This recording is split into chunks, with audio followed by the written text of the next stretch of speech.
नमस्कार। On air with PD में आपका स्वागत है। मैं हूं पुखराज पंचारिया और आज हमारे साथ जो शख्स हैं उनको वैसे वो किसी परिचय के तो मोहताज नहीं है। वो पेशे से डॉक्टर हैं और अध्यात्म की दुनिया में अब वो बहुत बड़ा नाम बनने वाले हैं धीरे धीरे। और माँ करनी की कथाएं करते हैं और एक जो विज्ञान और अध्यात्म का जो बेजोड़ संगम देखने को मिला, यही मुझे इनकी ओर खींच लाया।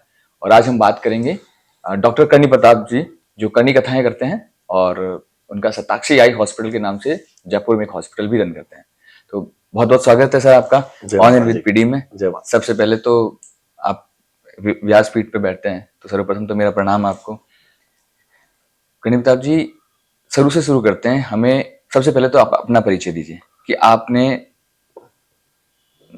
बचपन से लेकर आप बचपन में आप पढ़ाई की, अब डॉक्टर हैं और आज वो आप करनी कथा भी कर रहे हैं। भगवती पराम्बा की असीम अनुकंपा मुझ पर है। एक धार्मिक परिवार में मेरा जन्म हुआ, जहाँ मेरे दादाजी दादी जी सदैव संतों में, उन संतों की खूब कृपा हम पर रही।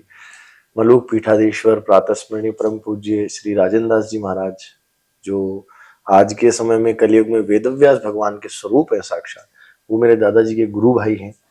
उनके गुरु गणेश दास जी मेरे दादाजी के गुरु थे। तो शुरू से ही हमारे घर में संतों का आना जाना, रामचरितमानस की चौपाइयाँ, भागवत कथाएं और एक धार्मिक वातावरण, धार्मिक परिवेश मेरे पिताजी को भी मिला। और कुछ देवी की असीम कृपा ऐसी हुई, चारण जाति में, चारण वर्ण में हमने जन्म लिया। तो मेरे पिताजी की नौकरी जैसे ही जयपुर में लगी कॉर्पोरेटिव डिपार्टमेंट में, उनको ऐसी प्रेरणा हुई कि मैं भगवती के यहाँ बीकानेर में जाकर नौकरी करना चाहता हूँ। और बी टाइम बीकानेर भी आप और रेगिस्तान रो 80 रो दशक। तो जब पापा जी गया ट्रांसफर कराउंड ने, जब बड़े लोग क्यों यार बेटे तो पोस्ट खाली रहे, वहां तो कोई जाना ही नहीं चाहता। मेरे पिताजी ने कहा मैं तो मेरी मावड़ी के पास जाना चाहता हूँ। उस समय 80s के दशक में मेरे पिताजी देशनोक बीकानेर आ गए। और फिर भगवती ने कुछ ऐसी कृपा करी कि मेरे पिताजी और मेरे पूरे परिवार को माँ ने अपने चरणों में शरण दे दी। मेरा जन्म कोटा का है, लेकिन जन्म के दूसरे तो तीसरे पांचवें दिन ही मैं देशनोक आ गया। और उसी दिन से जगदम्बा ने कुछ ऐसी असीम कृपा इस दास पर करी है कि आज देश में विदेश में करणी माँ के नाम को, माँ की कथा को, माँ की लीलाओं को, माँ के जयकारों को गुंजायमान करने का प्रयास हम कर रहे हैं। और बाल्यकाल से ही जैसे हर माता पिता का सपना होता है, वैसे मेरे पिताजी भी चाहते थे कि मैं डॉक्टर बनूं, और उसी के लिए हेतु हम प्रयासरत थे। जब एक जीवन में ऐसा मोड़ आया और मैं मेडिकल कॉलेज गया, तब भी मेरे पिताजी ने मुझे कहा कि डॉक्टर बनकर हमको समाज की, राष्ट्र की सेवा करनी है। जो दीन दुखी हैं, उन पीड़ितों में अपने भगवान को देखना है। क्योंकि डॉक्टरी एक ऐसा प्रोफेशन है कि यदि हम अपना कार्य भी ढंग से करें तो बहुत बड़ी सेवा है। तभी तो डॉक्टर को भगवान का दूसरा रूप कहा जाता है। तो शुरू से ऐसे संस्कार थे, लेकिन कभी कल्पना नहीं की थी कि इस प्रकार देवी हम पर कृपा करेगी, आंखों का इतना बड़ा हॉस्पिटल माँ हमें प्रदान करेगी। और अभी 1 वर्ष में हमने 8,000 से ज्यादा चश्मों का निःशुल्क वितरण भक्तों में कर दिया है। और 550 से ऊपर ऑपरेशन निःशुल्क हो गए हैं। जो कथा में भक्त आते हैं उनके लिए कैंप्स लगते हैं। तो ऑल एंड ऑल देवी की असीम कृपा है। और माता जी का कोई बहुत ही लॉन्ग टर्म प्लान है, जिसमें माँ ने इस दास पे कृपा कर हमको इसका एक अंग बना लिया है। तो डॉक्टर साहब, आप मतलब आपने मेडिकल की पढ़ाई करके आपने करनी कथा करना स्टार्ट किया, तो ये कब विचार आया और आपने ये क्यों सोचा कि मुझे करनी कथा करनी चाहिए? करनी कथा का विचार बचपन से ही था। जैसे मैंने आपको बताया, जब मैं मेरे दादा सा दादी सा के साथ भागवत कथाओं में जाता था, मन में ऐसी बात उठती थी कि सब देवताओं की कथा होती है, पर माता जी की कथा को नहीं हुई। जैसे एक छोटा बालक कहता है बड़े होकर क्या बनेगा, मैं एस्ट्रोनॉट बनूंगा, कोई कहता है मैं फौज में जाऊंगा। ऐसी मेरी कल्पना थी कि मैं कभी बड़ा हूंगा तो देवी की कथा करूंगा। 11वीं कक्षा में जब मैं सिग्मा चारण सर के इंस्टीट्यूट में तैयारी कर रहा था MBBS की, उस समय कोई ऐसा प्रयोजन बना कि एक टोकरला गांव है, उस टोकरला गांव में करनी कथा कोई करवाना चाहते थे और मुझ तक ये बात आई। तो मेरे प्रातस्मरणीय परम पूज्य गुरुदेव स्वामी संवित सोमगिरी जी महाराज, जो लालेश्वर महादेव मंदिर के अधिष्ठाता के रूप में विराजमान थे, भगवती ने ऐसी असीम कृपा करी कि बाल्यकाल में तो करणी जी की कृपा मुझ पर इतनी हुई, और थोड़ा बड़ा हुआ 8-9 वर्ष का तो गुरुदेव मिल गए। ऐसे में गुरुदेव के पास गया और उनसे कहा कि मेरे को कथा करनी है, और एक व्यक्ति है जो टोकरला गांव जो कि पाली के पास है, वहां कथा कराना चाहते हैं। पर गुरुदेव ने उस समय मुझे आज्ञा नहीं दी। उस समय कहा कि तुम मेडिकल की पढ़ाई कर रहे हो, तुम डॉक्टर बनना चाहते हो, और आप जानते हैं हमारे समाज का स्ट्रक्चर भी ऐसा है। महाराज मैंने हंसर की हो गया, बाहर तू कथा करने लग जाए, लोग कई पढ़ाई में डर तो कथा मिट गया। भगवती कृपा हुई और भगवान ने इतनी मुझ पर कृपा करी मैंने कि मुझे ऐसा याद नहीं कि मैंने गुरुजी की कभी किसी भी आज्ञा का उल्लंघन किया हो सपने में भी। तो मैंने उस बात को वहीं छोड़ दिया। पर फिर भी मैंने स्वामी जी से कहा कि स्वामी जी 6 वर्ष तो हमारी मेडिकल की पढ़ाई में लगते हैं, कॉलेजेस का वातावरण भी बहुत बुरा है और अपर कहवे नहीं मारवाड़ी में मन तो पल पल बदले। तो स्वामी जी से कहा, मैंने कहा स्वामी जी अगर कभी मन बदल गया, ये सपना नहीं रहा, देश काल परिस्थिति के अकॉर्डिंग गोल्स चेंज हो गए, एम्बिशंस चेंज हो गए, मेडिकल कॉलेज में जा रहे हैं, पता चला 3 साल बाद विचार कर रहे हैं यार पीजी कर ले, वहां हॉस्पिटल खोला, मैं जांच लैब खोला, पैसा कमावा, तो फिर कथा क्या होगा। तो मेरे गुरुदेव ने मुझे आश्वस्त करने के लिए बस एक ही लाइन कही, कहा देवी यदि तुमसे इस कार्य को करवाना चाहती है तो फिर से ऐसा कोई बालक बन जाएगा। और सच में जैसा गुरुदेव ने कहा था, 2021 मौनी महाराज जो खाकी धाम में विराजते हैं, बहुत सिद्ध संत हैं और करणी जी के बहुत बड़े उपासक हैं। उन्हें महाराजा धीराज वीर बहादुर गंगा सिंह जी का पुनर्अवतार भी कहा जाता है। जब देशनोक में जो सावन भादो के बड़े कढ़ाव हैं, जो 15,000 किलो हलवा लापसी माँ को भोग लगता है, 30-35 लाख रुपए का खर्चा आता है, ये पहले राजा महाराजा कराते थे। गंगा सिंह जी ने हलवे का भोग माँ को लगाया था, उसके बाद ये भोग लगने बंद हो गए थे। फिर मौनी महाराज ने आकर पुनः सावन भादो को करवाया और उसके बाद भगवती कृपा से 100 मणि की तरह आजकल तो सावन भादो हो रहे हैं। मौनी महाराज के खाकी धाम हम एक बार गए हुए थे और ऐसी कोई चैत्र नवरात्रि आ रही थी, लॉकडाउन का समय चल रहा था, उस टाइम सेकंड लॉकडाउन चल रहा था और मन में ऐसी कल्पना हुई कि लॉकडाउन में सब अपने घरों में बंद हैं, हम भी अपने घर में बंद हैं और भगवती कृपा से हमारा आश्रम रिजॉर्ट करनी बाग में स्थित है। तो हम वहां बैठे थे, कहा डोकरी यहाँ विराजमान है, हम यहाँ बैठे हैं, तो क्यों ना माता जी महाराज को एक कथा सुनाई जाए। तो बनते बनते गुरुदेव से आज्ञा ली और गुरुदेव ने उस समय सोमगिरी जी महाराज ने सहर्ष मुझे हामी दे दी और फिर मौनी महाराज से निवेदन किया तो उन्होंने कहा कि मैं 2 दिन अवश्य आकर कथा को सुनूंगा।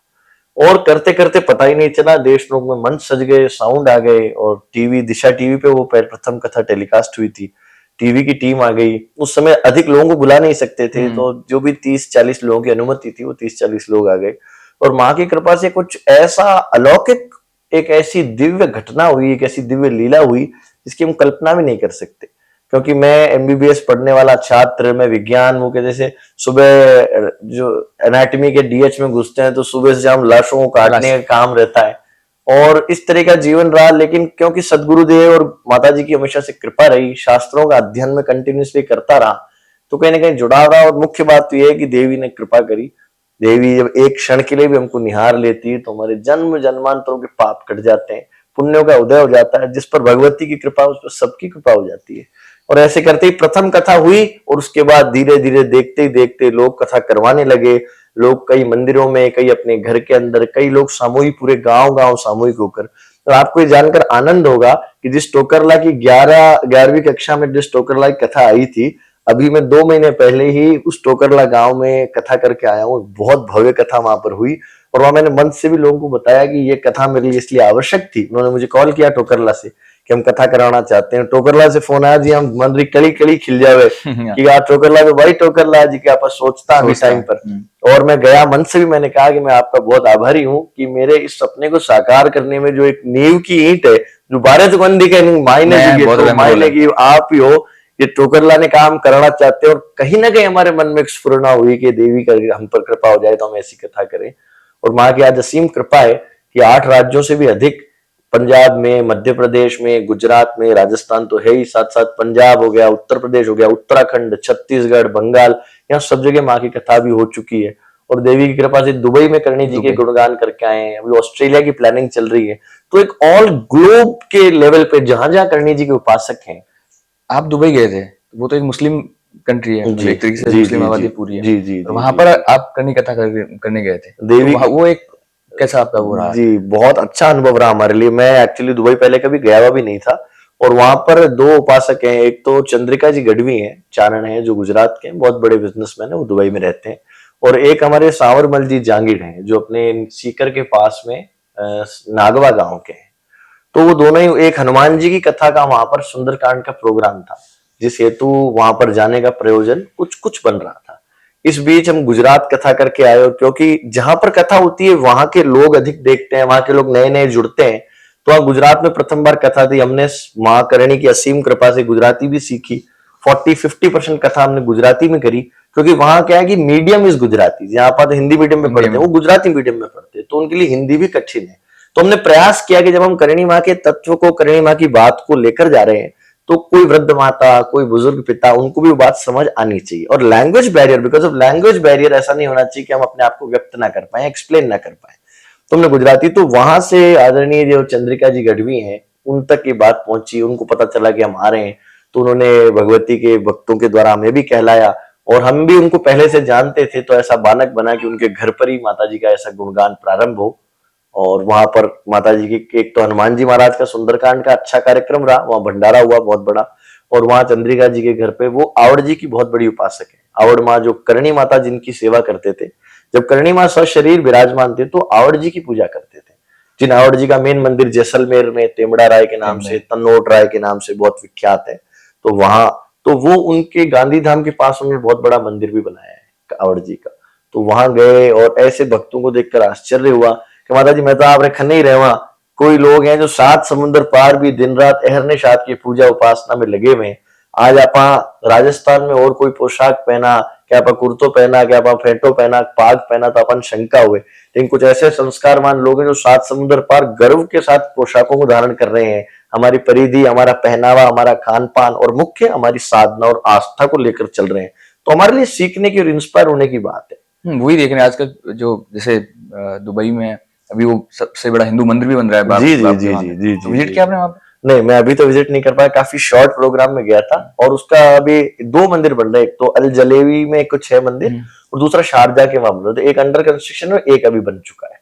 उससे रिलेटेड एक चीज और पूछना, बात कर रहे थे मेरे से, नॉर्मल हम जब मित्रों के साथ बैठते हैं बात जी करते हैं जी कि जैसे मुस्लिम कंट्रीज में आज हिंदुओं का जिस मंदिर बन रहा है सबसे बड़ा, जबकि मक्का मदीना जो मुसलमानों का जी सबसे जी पवित्र स्थान है वो वही है, जी और वहीं पे मंदिर बन रहा है, वहां के शेख आके वहां पर पूजा कर रहे हैं, जी जैसे उन्होंने नीम के समय भी आए थे, बहुत सारे अपन वीडियोस देखते जी हैं। जी जी जी। पर वही चीज अगर हम भारत में बात करें, हम्म। तो भारत के मुस्लिम और हिंदू दोनों आपस में लड़ते रहते हैं कि नहीं ये, तो आपने वो और यहाँ के मुस्लिम और वहां के में क्या आपने ऐसा डिफरेंस देखा होगा? बेसिकली 2 चीजों का प्रभाव है, एक शिक्षा और दूसरा उनके आर्थिक स्टेटस। जब एक व्यक्ति एक लेवल की शिक्षा को प्राप्त कर लेता है और जब एक व्यक्ति एक लेवल के आर्थिक स्टेटस पे पहुंच जाता है, तो उसका माइंडसेट बहुत बदल जाता है। इट्स वेरी सिमिलर कि आप एक नीचे से किसी चीज को देखते हो और एक 50 मंजिल की इमारत से किसी पहाड़ पे चलकर दुनिया को देखते हो। नीचे जो व्यक्ति खड़ा है उसको एक बहुत लिमिटेड विजन दिखता है, लिमिटेड विजन। और यदि कोई पर्वत के ऊपर से देखता है तो उसको कितना विराट विजन दिखता है। तो मुझे लगता है, और कहीं ना कहीं हमारे यशस्वी प्रधानमंत्री मोदी जी, जिन्होंने भारत की अर्थव्यवस्था हो, फॉरेन रिलेशंस हो, उन पर इतना काम किया है, और जो सोने की चिड़िया जो भारत हमेशा से था, उसको, उसके पुनरुत्थान के हेतु जब वो उस दिशा में लगे हैं, तो मुझे लगता है कि पूरा वर्ल्ड इंटरेस्टेड है हमसे मित्रता करने में, हमसे ट्रेड करने में, हमारे लोगों को नौकरी देने के लिए। तो कहीं ना कहीं जब आप इतने बड़े फाइनेंशियल स्टेटस पे खड़े रहते हो, तो वो लोग काफी ओपन माइंडेड भी हो जाते हैं। दूसरा, जब मैं बात करता हूँ भारत के एक पर्टिकुलर समुदाय की, तो कहीं ना कहीं उनकी जो शिक्षा में अभाव है, कहीं ना कहीं उनको, उनके माइंड को कैप्चर कर रखा है, कहीं ना कहीं उनको ऐसा रास्ता नहीं बताते कि हाँ इस पथ के अलावा भी कोई पथ है। जैसे कि अपन वो कोई भेड़ों को हिड़काता है, वैसे वो एक ही पथ पर एक भेड़ चाल में वो लगातार पीछे के पीछे चल रहे हैं। उसमें भी जो पढ़े लिखे हैं, जो जानकार हैं, वो जो वो समझते हैं कि हाँ भाई हमारे पूर्वज हैं वो हिंदू थे, वो ये बात समझते हैं कि हाँ भाई 10,000 साल पहले ये अखंड भारत था, वो ये बात समझते हैं कि हाँ आज हिंगलाज माता अगर बलूचिस्तान में है तो हमारा सबसे बड़ा तीर्थ है, वो समझते हैं कि हाँ अगर शीर भवानी का मंदिर पाक ऑक्यूपाइड कश्मीर में है तो हमारा अभिन्न अंग है। वो ये बात समझते हैं कि सनातन धर्म ही एकमात्र धर्म है, उसके अलावा जितने धर्मों बस केवल एक पंथ है। लेकिन कोई इस बात को एडमिट नहीं करता। भगवती की कृपा रहेगी तो जैसे देवी के लिए कहा, या देवी सर्वभूतेषु बुद्धि रूपेण संस्थिता, तो देवी बुद्धि के रूप में उनमें भी बसेगी और कभी न कभी वो भी जो है सही पथ पर आएंगे, हम यही प्रार्थना करते हैं। इसमें सबसे ज्यादा हाथ जो है युवाओं का है, मतलब युवा चाहे किसी भी समुदाय से, किसी भी धर्म के, किसी पंथ से हो, आज युवा ज्यादातर नशे में जा रहे हैं या फिर अपराध की दुनिया में जा रहे हैं। तो जैसे आप, अगर आप भी युवा ही हैं जी, और हम तो आप तो बहुत छोटे हैं, आप जी। हमारे पूछनी है, तो आपका ऐसा क्या संदेश रहेगा युवाओं के लिए जो आज अपराध में भी जा रहे हैं? मतलब जैसे आप है, विज्ञान भी साथ में, आपका आध्यात्मिक भी साथ में, जैसे आप इस संगम को लेके चल रहे हैं, जी। तो आपका क्या, मतलब आपका क्या संदेश रहेगा? I have a very definitive story about behind this, I have a theory about this, कि हमें एक बात समझनी पड़ेगी कि हमारे जीवन के आदर्श कौन है। एक छोटा सा बालक है, हम जो हमारी संस्कृति है, हम एक समय पर उन्हें महाराणा प्रताप की, शिवाजी महाराज की, अहिल्याबाई होलकर की, लक्ष्मीबाई की ऐसी कहानियां सुनाकर हमारे बालक और बड़े होते थे। बहुत बाल्यकाल से हम बताते थे कि जब ये स्वतंत्रता संग्राम चल रहा था तो एक 23 साल का युवा था भगत सिंह नाम का, जिसने हंसते हंसते जो फांसी के फंदे पर लटक गया। तो जब ऐसे युवाओं को प्रेरणा दी जाती थी और उनके अंदर वो संस्कार डाले जाते थे, जब नित्य उनको बताया जाता था कि हाँ व्हाट इज द वे, और उनके आदर्श होते थे, तो हमारा जो जीवन था वो उस अनुरूप चलता था। आज का हमारा जो समय है वो बड़ा विकट है।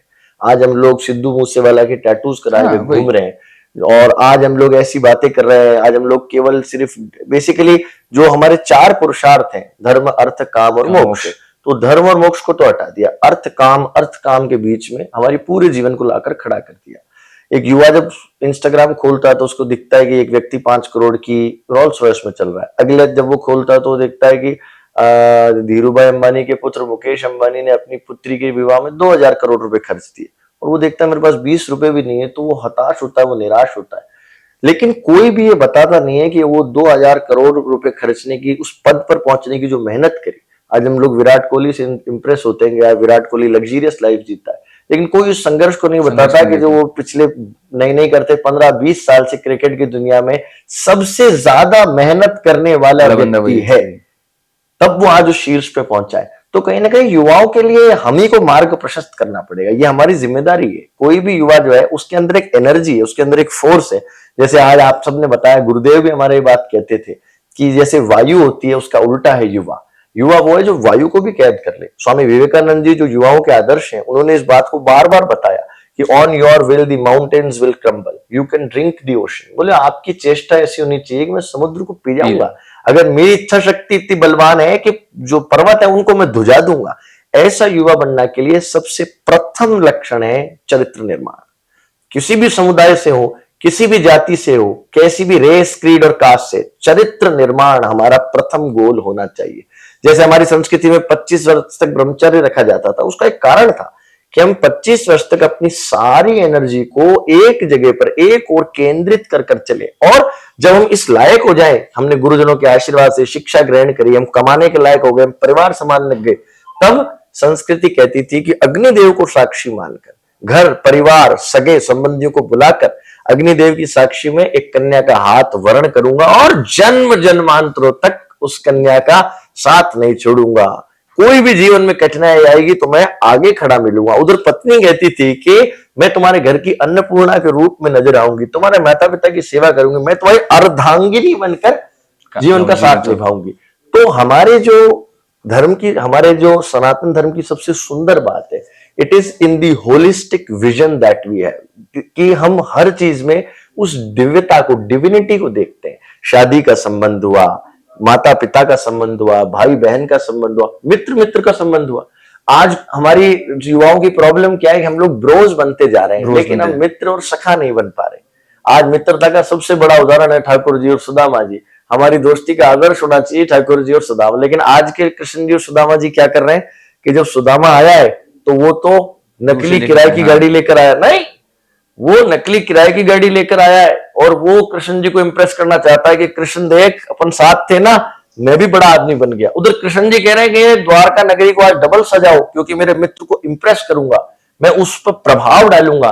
जबकि हम ये भूल जाते हैं तो वो मित्र है जिसके साथ केवल लंगोट में दौड़कर नदियों में गंठा मारा करते थे। आज हम मित्र बैठे हैं तो हम हमारे जीवन की परिस्थितियों को डिस्कस करें, उन मेमोरीज को डिस्कस करें, लेकिन हम क्या करते हैं, तू ज्यादा बिजी है, या तू कैसा है, या तू पैसा कमा रहा है या नहीं कमा रहा, मैं तुझसे अधिक कमा रहा हूं, हमें कंपटीशन क्रिएट कर देते हैं। तो मेरा कहने का सौबात का अर्थ यह है कि हमें चरित्र निर्माण में विश्वास रखना पड़ेगा, और चरित्र का निर्माण है, उसके कुछ अंग है, वो हमारे परिवार से, हमारे घर से शुरू होता है। आज जब कोई माता पिता का बच्चा, छोटा बच्चा भी चिल्लाकर किसी चीज के लिए मना करता है, माँ से कुछ कहता है, तो माँ उसको रोकती टोकती नहीं, मैं कहती बड़ा बिगड़ गया है, 5 साल का बच्चा है। हमारे माता पिता कैसे थे कि बिगड़ कैसे रहा है, बोल कैसे सकता है? उसे समझाते थे, उसे मंदिरों में संतों के पास ले जाते थे, दिन रात से रामायण की चौपाइयां कहीं ना कहीं उसके कान में पड़ती थी, तो एक सद्भावना, एक संस्कार उसके अंदर प्रकट होते थे। देन एंड देयर, उस बाल पने की उम्र से जब हम उस अनगढ़ पत्थर को गढ़ना शुरू करेंगे, तब एक तेजस्वी दिव्य मूर्ति बनेगी, और उस मूर्ति में प्राण प्रतिष्ठा होंगे, वो भगवान कहलाएगी। आज हम देखते हैं कि कन्याओं के प्रति किस तरह का डिस्क्रिमिनेशन है, या कन्याओं के प्रति कैसे अपराध महिलाओं के प्रति होते हैं। वो अपराध की जड़ क्या है कि उस बालक अवस्था में जब अब बड़े भाई ने छोटे बहन को मारा तो उसकी मां ने ये नहीं कहा कि बेटा ये कोई साधारण कन्या नहीं है। दुर्गा सप्तशती में श्लोक आया, विद्या समस्ता स्तव देवी भेदा स्त्रिय समस्ता सकला जगत्सु। ये जितनी भी विद्या है, all the art forms that exist, ये मेरा स्वरूप है और विश्व की जितनी भी स्त्रियां हैं वो मेरा रूप है। तो उस बालक को उस समय सिखाना है कि बेटा ये कन्या जो है ये देवी है, और उस कन्या को भी बताना है कि तेरे भीतर एक महान शक्ति का पुंज विराजमान है। यदि तू चरित्र निर्माण कर आगे चलेगी, अपनी साधना को बढ़ाएगी, समाज में अपना समर्पण देगी, तो भीतर वो देवी जागृत हो जाएगी। और जब उस छोटे बच्चे को बताए कि ये देवी है, इसको किस नजर से देखना है, इसके साथ कैसा व्यवहार करना है, तो जब बड़ा होगा, वयस्क होगा, किसी कन्या को देखेगा तो उसमें गलत भावना नहीं आएगी। मुझे आज भी याद है कि जब मैं माउंट आबू एक कैंप में, एक शिविर में स्वामी जी महाराज के साथ गया था, मेरी आयु उस वक्त 16 वर्ष की थी, और स्वामी जी महाराज ने कहा है, observe the shyness and project it on the cosmic screen. We have a shyness here and there. आप देखना, एक बिल्ली के छोटे बच्चे को देखना, एक हथनी के छोटे बच्चे को देखना, जब शीनेस होती है, उनका चलना, उनका व्यवहार, उनका स्वभाव। एक 5 वर्ष की कन्या को उसका छोटा भाई थमा के 5 मिनट के लिए गायब हो जाना, वो छोटी बहन अचानक से मां बन जाएगी। उससे वो भाई उठ नहीं रहा है, लेकिन वो प्रेम, उसका प्रेम ऐसा जैसे कोई मां प्रकट हो गई है। तो हमें कन्याओं को उनकी भूमिका भी बतानी पड़ेगी, और हमारे युवाओं को बताना पड़ेगा कि इस अवस्था में ये जो एनर्जी का पुंज तुम कैरी कर रहे हो, उसको चैनलाइज कैसे करें, वरना हमारा पूरा जीवन जो है वो खाली भोग और विलास में चला जाएगा। हमारे शास्त्रों ने कहा है, भोगो ना भुगता वयमेव भुगता। मैंने भोगों को नहीं भोगा, भोगों ने मुझे भोग लिया है। तो इसलिए कहीं ना कहीं गाइडेंस की कमी है, कहीं ना कहीं इंटरेक्शन की कमी है, कहीं ना कहीं इस मोबाइल ने हमारे परिवार के संवाद को छीन लिया है। और अगर एक दादाजी के लिए वो संवाद छिन गया, वो तो गलत है ही, लेकिन उन्होंने अपना पूरा जीवन जी लिया। एक युवा के लिए जहां संवाद छिन गया, उसके लिए बड़ी कठिन परिस्थितियां हैं। और आज के समय में कहीं ना कहीं पीयर प्रेशर है, कहीं ना कहीं बुरी आदतें हैं, कहीं ना कहीं ये जो फ्रीडम है, हम करियर करियर करियर के पीछे गर्व से बच्चों को बाहर भेज देते हैं, और हमको पता ही नहीं है कि 5 साल के इस काल में वो हमसे कितना दूर हो गया। बन गया वो बड़ा आदमी और पा लिया उसने 25 लाख का पैकेज, लेकिन वो माता पिता से उतना स्नेह नहीं कर रहा, वो अपने दादा दादी से उतना कनेक्ट नहीं कर पा रहा, अपने समाज से खुद को जोड़ नहीं पा रहा, समाज में किसी के काम नहीं आ पा रहा। तो हमें फैसला करना है कि उसने कुछ पाया है या खोया है। 25 लाख का पैकेज तो पा लिया, लेकिन तराजू में दूसरी ओर भी रखें कि उसने खोया क्या है। और समाज ने भी एक रत्न खो दिया, जो कहीं ना कहीं कुछ बनकर अपनी एनर्जी को चैनलाइज कर, अगर व्यापारी बनता, बहुत बड़ा बिजनेस कमाता, तो कहीं ना कहीं 100 आदमी को नौकरी लगाता।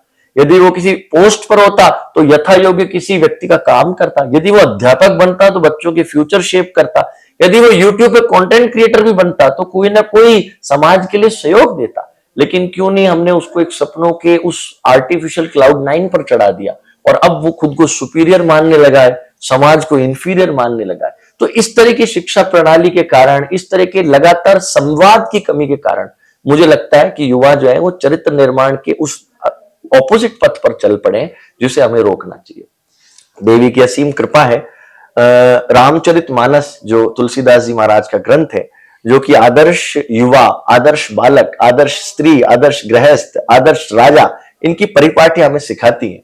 तुलसीदास जी महाराज ने शिव जी से प्रार्थना करी, और शिवजी महाराज ने जो राम जी का चरित्र शिव जी के मन में था, वो तुलसीदास जी के थ्रू रामचरितमानस में उकेरा।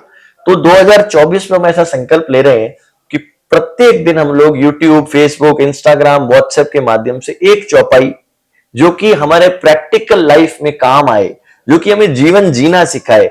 जब जब हमारा मन द्वंद्वों में पड़ गया हो, जब जब हम डाउट में है, तो हमें सही मार्ग दिखाए। एक चौपाई प्रत्येक दिन युवाओं के लिए, हमारी बहनों के लिए, हमारी मातृशक्तियों के लिए। और चाहे हमारे ग्रंथों का क्या है कि चाहे हम गोल्स की बात करें, हमें 1000 करोड़ की कंपनी खड़ी करनी है या हमें आईएएस बनना है, हमें हाईएस्ट मोटिवेशन देते हैं हमारे शास्त्र। ऐसा नहीं कहते कि वैराग पालो और यहां से निकल जाओ और राजी रहो ना, हमें कहते हैं कि अपने जीवन को जियो और फुलफिलमेंट के साथ जियो, और जीते जीते चारों पुरुषार्थों को पाओ। तो एक चौपाई प्रत्येक दिन की हम रामायण का सार के चैनल के माध्यम से भक्तों तक पहुंचाएंगे, और हमारी ये चेष्टा है कि उसमें से अगर हजारों लाखों युवाओं में से एक युवा ने भी उस चौपाई को पढ़कर यदि अपने जीवन में कुछ उत्थान कर लिया या उसका जीवन सही ट्रैक पे आ गया, तो मेरा जीवन सफल हो जाएगा कि मैं मेरे इस संकल्पना के कारण शास्त्रों का जो सहारा हम लेकर चल रहे हैं, अगर एक और व्यक्ति ने वो सहारा लेकर अपने जीवन को सुधार लिया, तो अब हम आने वाले 2024 में 365 दिन 365 चौपाइयां लेकर आएंगे, जो कि हमारे चैनल के माध्यम से सभी भक्तों तक पहुंचेंगे। आप देवी जी की अपने एक कन्या को देवी की उपासक माना है और आप देवी के कथावाचक भी हैं, तो मेरे एक मन में था, हालांकि करणी माता के बारे में सबको पता है, मुझे भी पता है, जी जी जी। बड़े क्वेश्चन ये था कि करणी माता ने चारण कुल में क्यों अवतार लिया? जब इस ग्रंथों में इस बात को बताया गया कि जो चारण थे, जैसे 4 वर्ण है हमारे, है ना, मनुष्यों में, तो चारण जाति मनुष्यों में नहीं आती थी। ब्राह्मण, क्षत्रिय, वैश्य, शूद्र 4 वर्ण है ना, उसमें नहीं आती थी। हम लोग कैलाश में गणों की तरह रहा करते थे, जैसे सिद्ध, विद्याधर, गंधर्व रहते हैं। कैलाश पर्वत पर जब दक्ष के घर यज्ञ हुआ और सती माता ने कहा कि शिवजी, पिता भवन उत्सव गहन, मेरे पिता घर पे उत्सव गहन हो रहा है, मुझे आप अनुमति दो जाने की। शिव जी ने कहा कि पार्वती, सती, जहां अपने को बुलाया ना जाए वहां नहीं जाना चाहिए। तो माता जी ने कहा, भाई हमारे पिताजी घर है, हमारे पियर है, इन बुलाने की कई बात है। शिव जी के, ठीक है जैसा तुम्हें ठीक लगे। तो माता जी के साथ कुछ गण गए। वहीं एक चारण था जिसे चारक कहा जाता था, जो माँ की गायें चराता था, वो भी माँ के साथ गया। माँ का अति लाडेसर गण था। देखा जाए तो ऐसा कहा जाता है कि कैलाश पर सब शिव के गण हैं, केवल 2 ही हैं जो शक्ति के गण हैं। एक तो है गणेश, जिन्हें माता जी ने स्वयं बनाया अपने उपटन से और कहा ये मेरा गण है। और माता जी ने जब कहा कि भाई बांडे खड़ो रहना, कोई मायने को नहीं आया, तो शिव जी आया तो क्या भाई मारे केवड़ो बॉस, मायने तो नहीं आओ, चाहे लड़ो चाहे मारो चाहे का ही करो। तो प्रथम गण जो है, जिन्हें गणनायक बनाया, वो शक्ति गण है, और फिर हम चारण देवी के गण थे। लेकिन जब दक्ष का यज्ञ में माता जी ने अपनी आहुति दे दी, दक्ष का विध्वंस हो गया, महादेव ने कहा वो एक भेजो नहीं चारण, वो इतना सब कुछ हो गया, वो कहां था? तो महादेव ने श्रापित कर कैलाश से भेज दिया धरती पर, मनुष्य लोग। माता जी अपने शरीर को योगाग्नि में दग्ध कर चुके थे। शिव जी ने कहा कैलाश से वो चले जाओ मनुष्य लोक पर। तो चारण रोने लगा, कहा माँ मेरा क्या होगा, एक तू थी जो मुझे संभालती थी, आप अंतर्ध्यान हो गए, शिव जी ने ऐसा कह दिया, मैं क्या करूंगा। उसकी भक्ति से, उसकी साधना से प्रभावित होकर देवी ने आकाशवाणी करी कि मैं इस कलिकाल में जब जब अवतार लूंगी तो चारण के घर पर लूंगी। और तब से आवड़ जी के स्वरूप में, करणी माता के रूप में, इंद्रबाईसा के रूप में और अनन्य जाने 9 लाख लोड़ियाल शक्तियों के रूप में चारण घरों में शक्तियों ने अवतार लिया है। और हम शक्ति के उपासक हैं, हम देवी के उपासक हैं। ईश्वरदास जी से लेकर केसरी सिंह जी बारठ से लेकर जो भी चारण हुए, उन्होंने देवी की उपासना करी है। और तो और मराठी ग्रंथों में जब मां नर्मदा का जो देवी है साक्षात, नर्मदा देवी की उपासना महाराष्ट्र में बहुत की जाती है। नर्मदा देवी की परिक्रमा की भी परिपाटी बहुत है। अब सोचो, नदी की परिक्रमा किन्हें कह सके, जो कहां से चल रही है, कहां तक जाती है। तो कहने का अर्थ है, वहां पर मराठी ग्रंथों में भी सिद्ध और चारणों ने देवी की सेवा करी, ऐसे उल्लेख आए हैं। और चारण जो है वो पुरानी जाति है। जिस समय रामायण के समय में, राम जी के काल में, कैलाश के काल में, सभी जगह शिव पुराण में, वाल्मीकि रामायण में, सभी जगह चारणों का उल्लेख है। और हम शक्ति के उपासक हैं, और शक्ति की हम पर ऐसी कृपा है, सरस्वती के पुत्र है, जीवा पर सरस्वती विद्यमान रहती है। यदि एक चारण देवी का तिलक लगाकर माता जी की जोत कर कर निकलता है, तो 9 लाख शक्तियों का बल अपने साथ लेकर जाता है, और उसके गण इतने ताकतवर हो जाते हैं उपासना के बल से कि कोई भी व्यक्ति उसके सामने खड़ा नहीं रह पाता। लेकिन चाहिए वही उपासना का बल, साधना का बल। तो इसीलिए देवी जो है चारणों के घर में उत्पन्न होती है। हमने एक आपको करणी माता के भक्त भी है, मुझे शायद नाम याद नहीं आ रहा, जो करणी उपासक ही हैं, जिनके जोत में वो चील भी आती है। जी जी जी। आप उनसे मिले? जी, हम सबसे मिलते हैं, लेकिन एक्चुअली मेरा इस पे जो विषय है वो दूसरा है। हम लोग, देखता हूं मैं मंदिर में कि सफेद काबे के दर्शन के लिए लोग 4-4 घंटे बैठे रहते हैं, और माता जी सामने आ रहे, फोन करने लग जाए, फोटो खींचने लग जाए। तो हमें बात समझनी पड़ेगी कि हम लोग, why do we want a living God with us. मेरे मन में प्रबल प्रार्थना करे कि हे डोकरी, आज ये काम वास्ते जा रही हूं, माँ मेरी सहायता करना। तो जरूरी है क्या कि माता जी को चील के रूप में आकर मुझे प्रूफ देना पड़े और तब मैं मानूं? आप मेरी बात समझ रहे हैं कि साधना के अलग अलग लेवल हैं। अगर एक नर्सरी के बच्चे को छठी का पाठ पढ़ाया जाएगा तो वो पढ़ाई छोड़ देगा। बहुत से भक्त जो कहते हैं देवी हमें दर्शन नहीं देती है, बहुत से लोग हैं वो ऐसे कहते हैं कि भाई हमारा आज तो शगुन खराब हो गया। माता जी महाराज करणी जी आदि शक्ति है, कण कण में विद्यमान है, जो महामाया है, जो भय को हरती है, दुख को हरती है, दारिद्र को हरती है, सारे मंगल प्रदान करती है, सर्व मंगला देवी है। उनका एक क्षण ध्यान करने पर भी वो देवी हम पर कृपा का वर्षने में, दुम्बी देखने में, या केवल सफेद काबे को देखने में रह जाएंगे तो मां से डिस्कनेक्ट हो जाएंगे।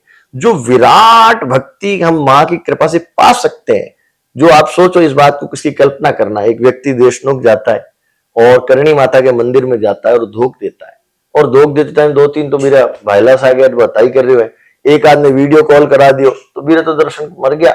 और कोई आदमी 1000 किलोमीटर दूर बैठा कह रहा है, माँ मैं तेरे मंदिर आ नहीं सकता, माँ मैं, मेरी मजबूरी है, नौकरी करता हूं और मैं आपके मंदिर नहीं आ सकता। किसको ज्यादा फल मिलेगा, जो मंदिर गया उसको, या जो 1000 किलोमीटर से माँ की प्रार्थना कर रहा है? जो 1000 किलोमीटर माँ की प्रार्थना से।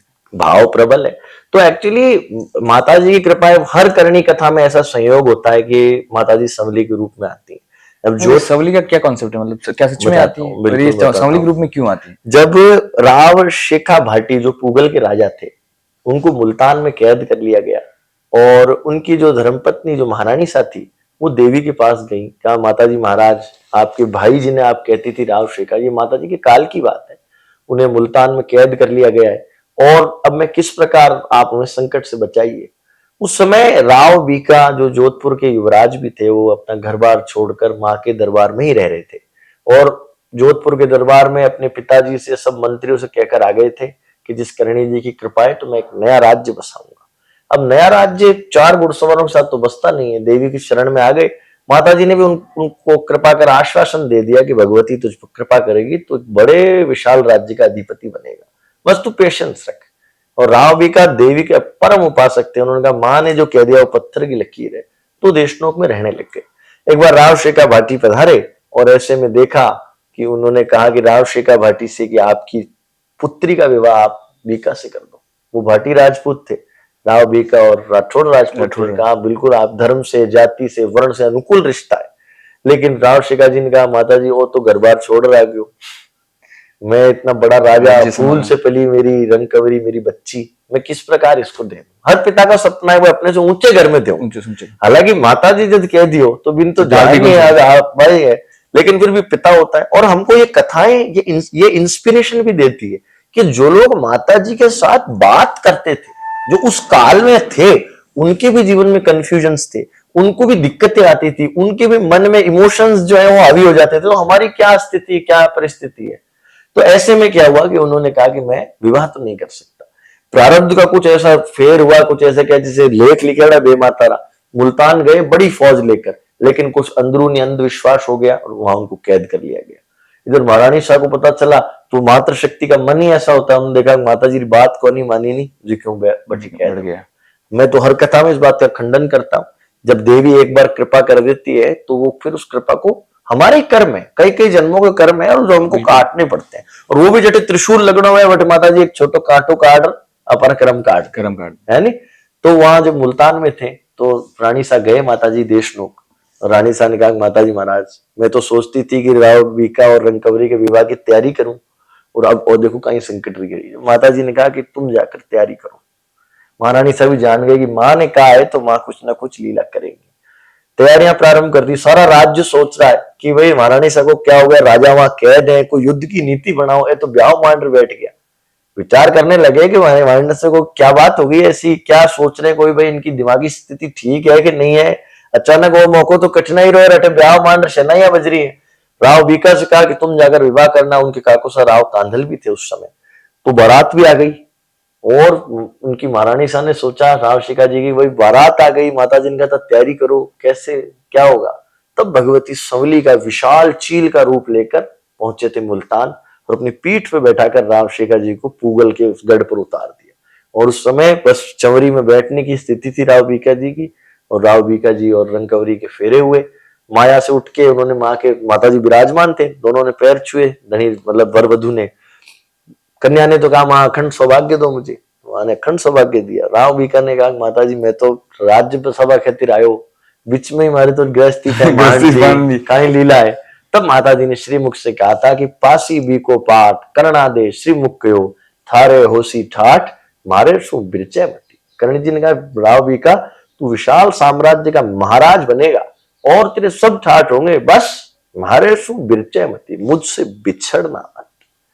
आपके व्यूअर्स को भी और आप सबको भी मैं एक ही संदेश प्रमुखता से देना चाहता हूं कि ये देवी जो है हमें यश, बल, बुद्धि, सौभाग्य, धन, धान्य, परिवार, आरोग्य सब कुछ प्रदान करेंगी यदि हम इन देवी की शरण में रहेंगे। तो मां ने कहा है म्हारे सु बिरचे दूर हो जाएंगे ना इस वाईफाई कनेक्शन से, तो हमारा फोन बिना इंटरनेट के कैसे होता है, करा नहीं में, और इंटरनेट जुड़ते ही सारा विश्व इस फोन के अंदर आ जाता है। हमारा वाईफाई ये करणी जी की दिव्य चरण है, हमारा वाईफाई ये देशनोक का धाम है। यथासंभव जब जिसका जैसे बन पड़े, जैसे अवसर लगे, वहां के धाम आना चाहिए। और नहीं आए तो प्रत्येक दिन कोई भी नियम लेकर, 5 मिनट का नियम भी हमारे जीवन को तारने के लिए पर्याप्त है, अगर उसे डेडिकेशन, डिवोशन और डिविनिटी के साथ फॉलो किया जाए। तो इस प्रकार से ऐसी संवली की लीला माता जी ने करी। और ऐसे ही वैसे एक है, जैसे करनी, पूरे विश्व में बात करें तो करनी माता के नाम से बहुत कम लोग जानते हैं, बट चूहों वाले की देवी के नाम से बहुत जाते हैं। तो ये चूहों का क्या कॉन्सेप्ट है?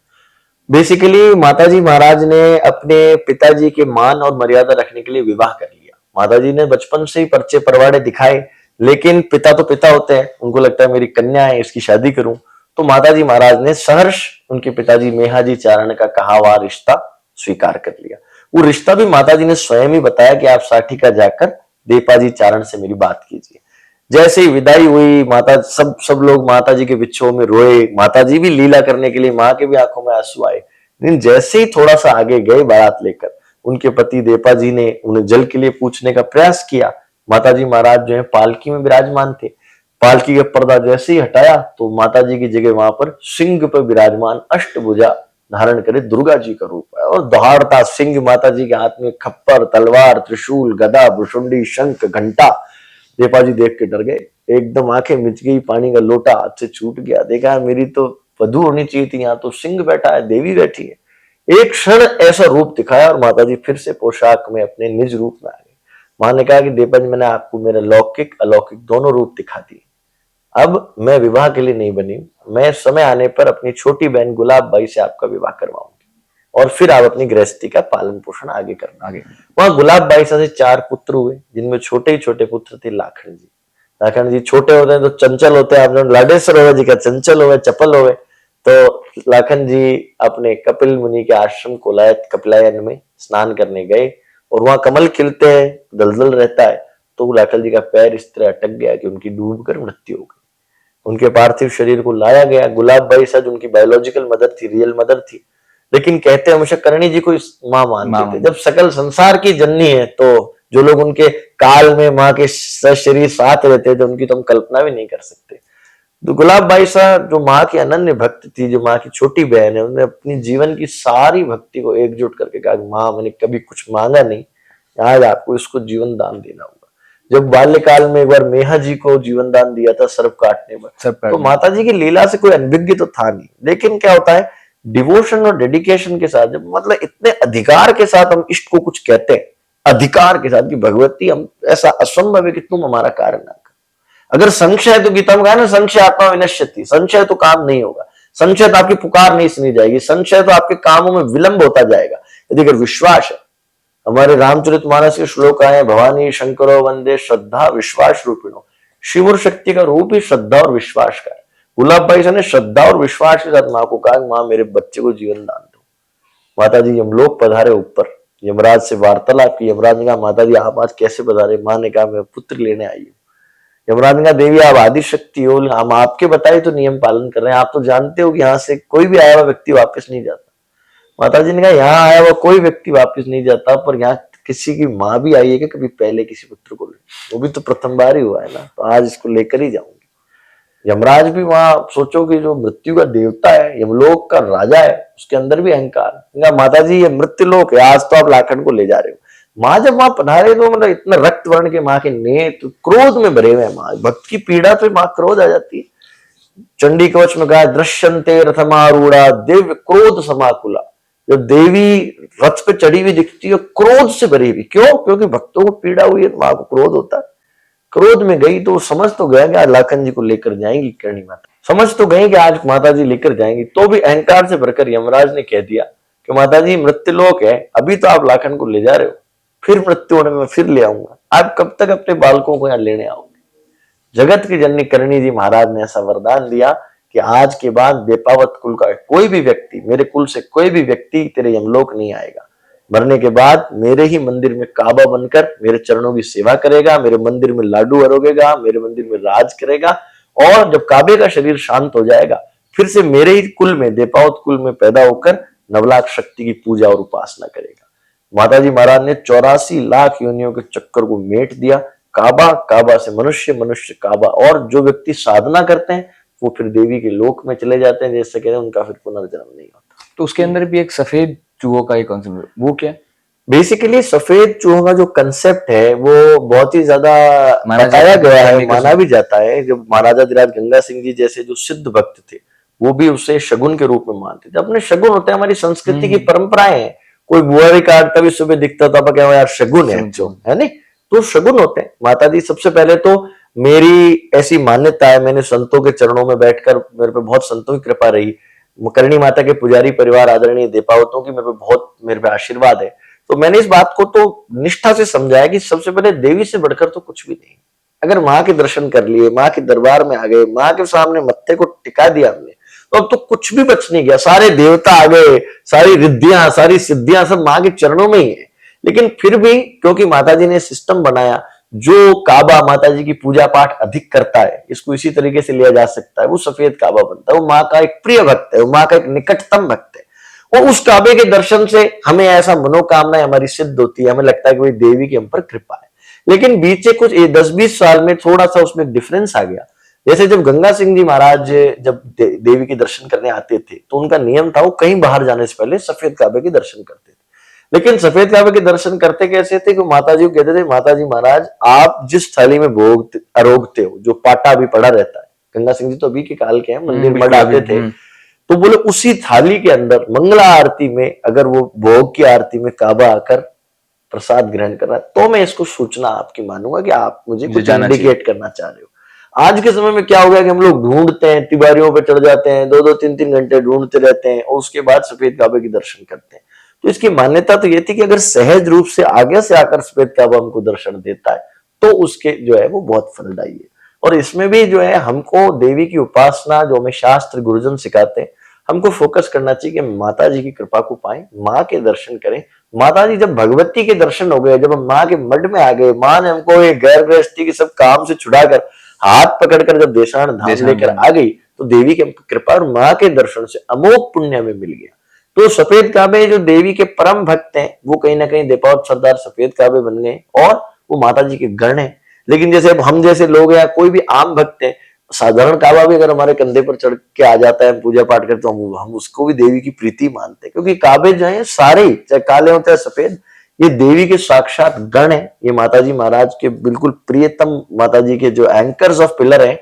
और ये आज के इस युग में इतना बड़ा चमत्कार, मतलब जब 2000 में गुजरात में प्लेग फैला था, जो कि चूहों से फैलने वाली बीमारी है, तो न जाने कितने भक्त यहाँ आए और इन काबों का पिया हुआ पानी और खाया हुआ प्रसाद अपने घर ले गए, उनसे प्लेग ठीक होने लगा। आप चीज देखना कि जब कहीं भी, बीकानेर में जो वेटनरी कॉलेज है, उनके प्रोफेसर्स ने एक रिसर्च करी, लगभग 480 वर्ष पहले माँ ने ये वरदान दिया था, अगर ये साधारण चूहे होते तो इनकी पॉपुलेशन अभी करोड़ों में होती। और मुझे लगता है देशनों के 30 किलोमीटर के क्षेत्र में मिनक नहीं रह पाते। 8 करोड़ चूहा कटे हुए आप रेस्ट कहां बैठे, पॉसिबल नहीं। तो लेकिन ये देवी के काबे हैं, इनकी जो जनसंख्या है वो बिल्कुल लिमिटेड है। माताजी महाराज ने ऐसा पॉपुलेशन कंट्रोल कर रखा है।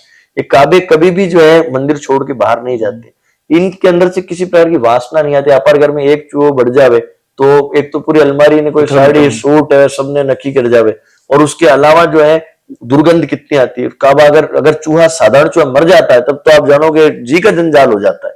लेकिन यहाँ हर क्षण जीवन, हर क्षण मृत्यु है, तो भी कोई दुर्गंध नहीं आती भगवती की कृपा से। और इन काबों का जो व्यवहार और स्वभाव है, it is very human like.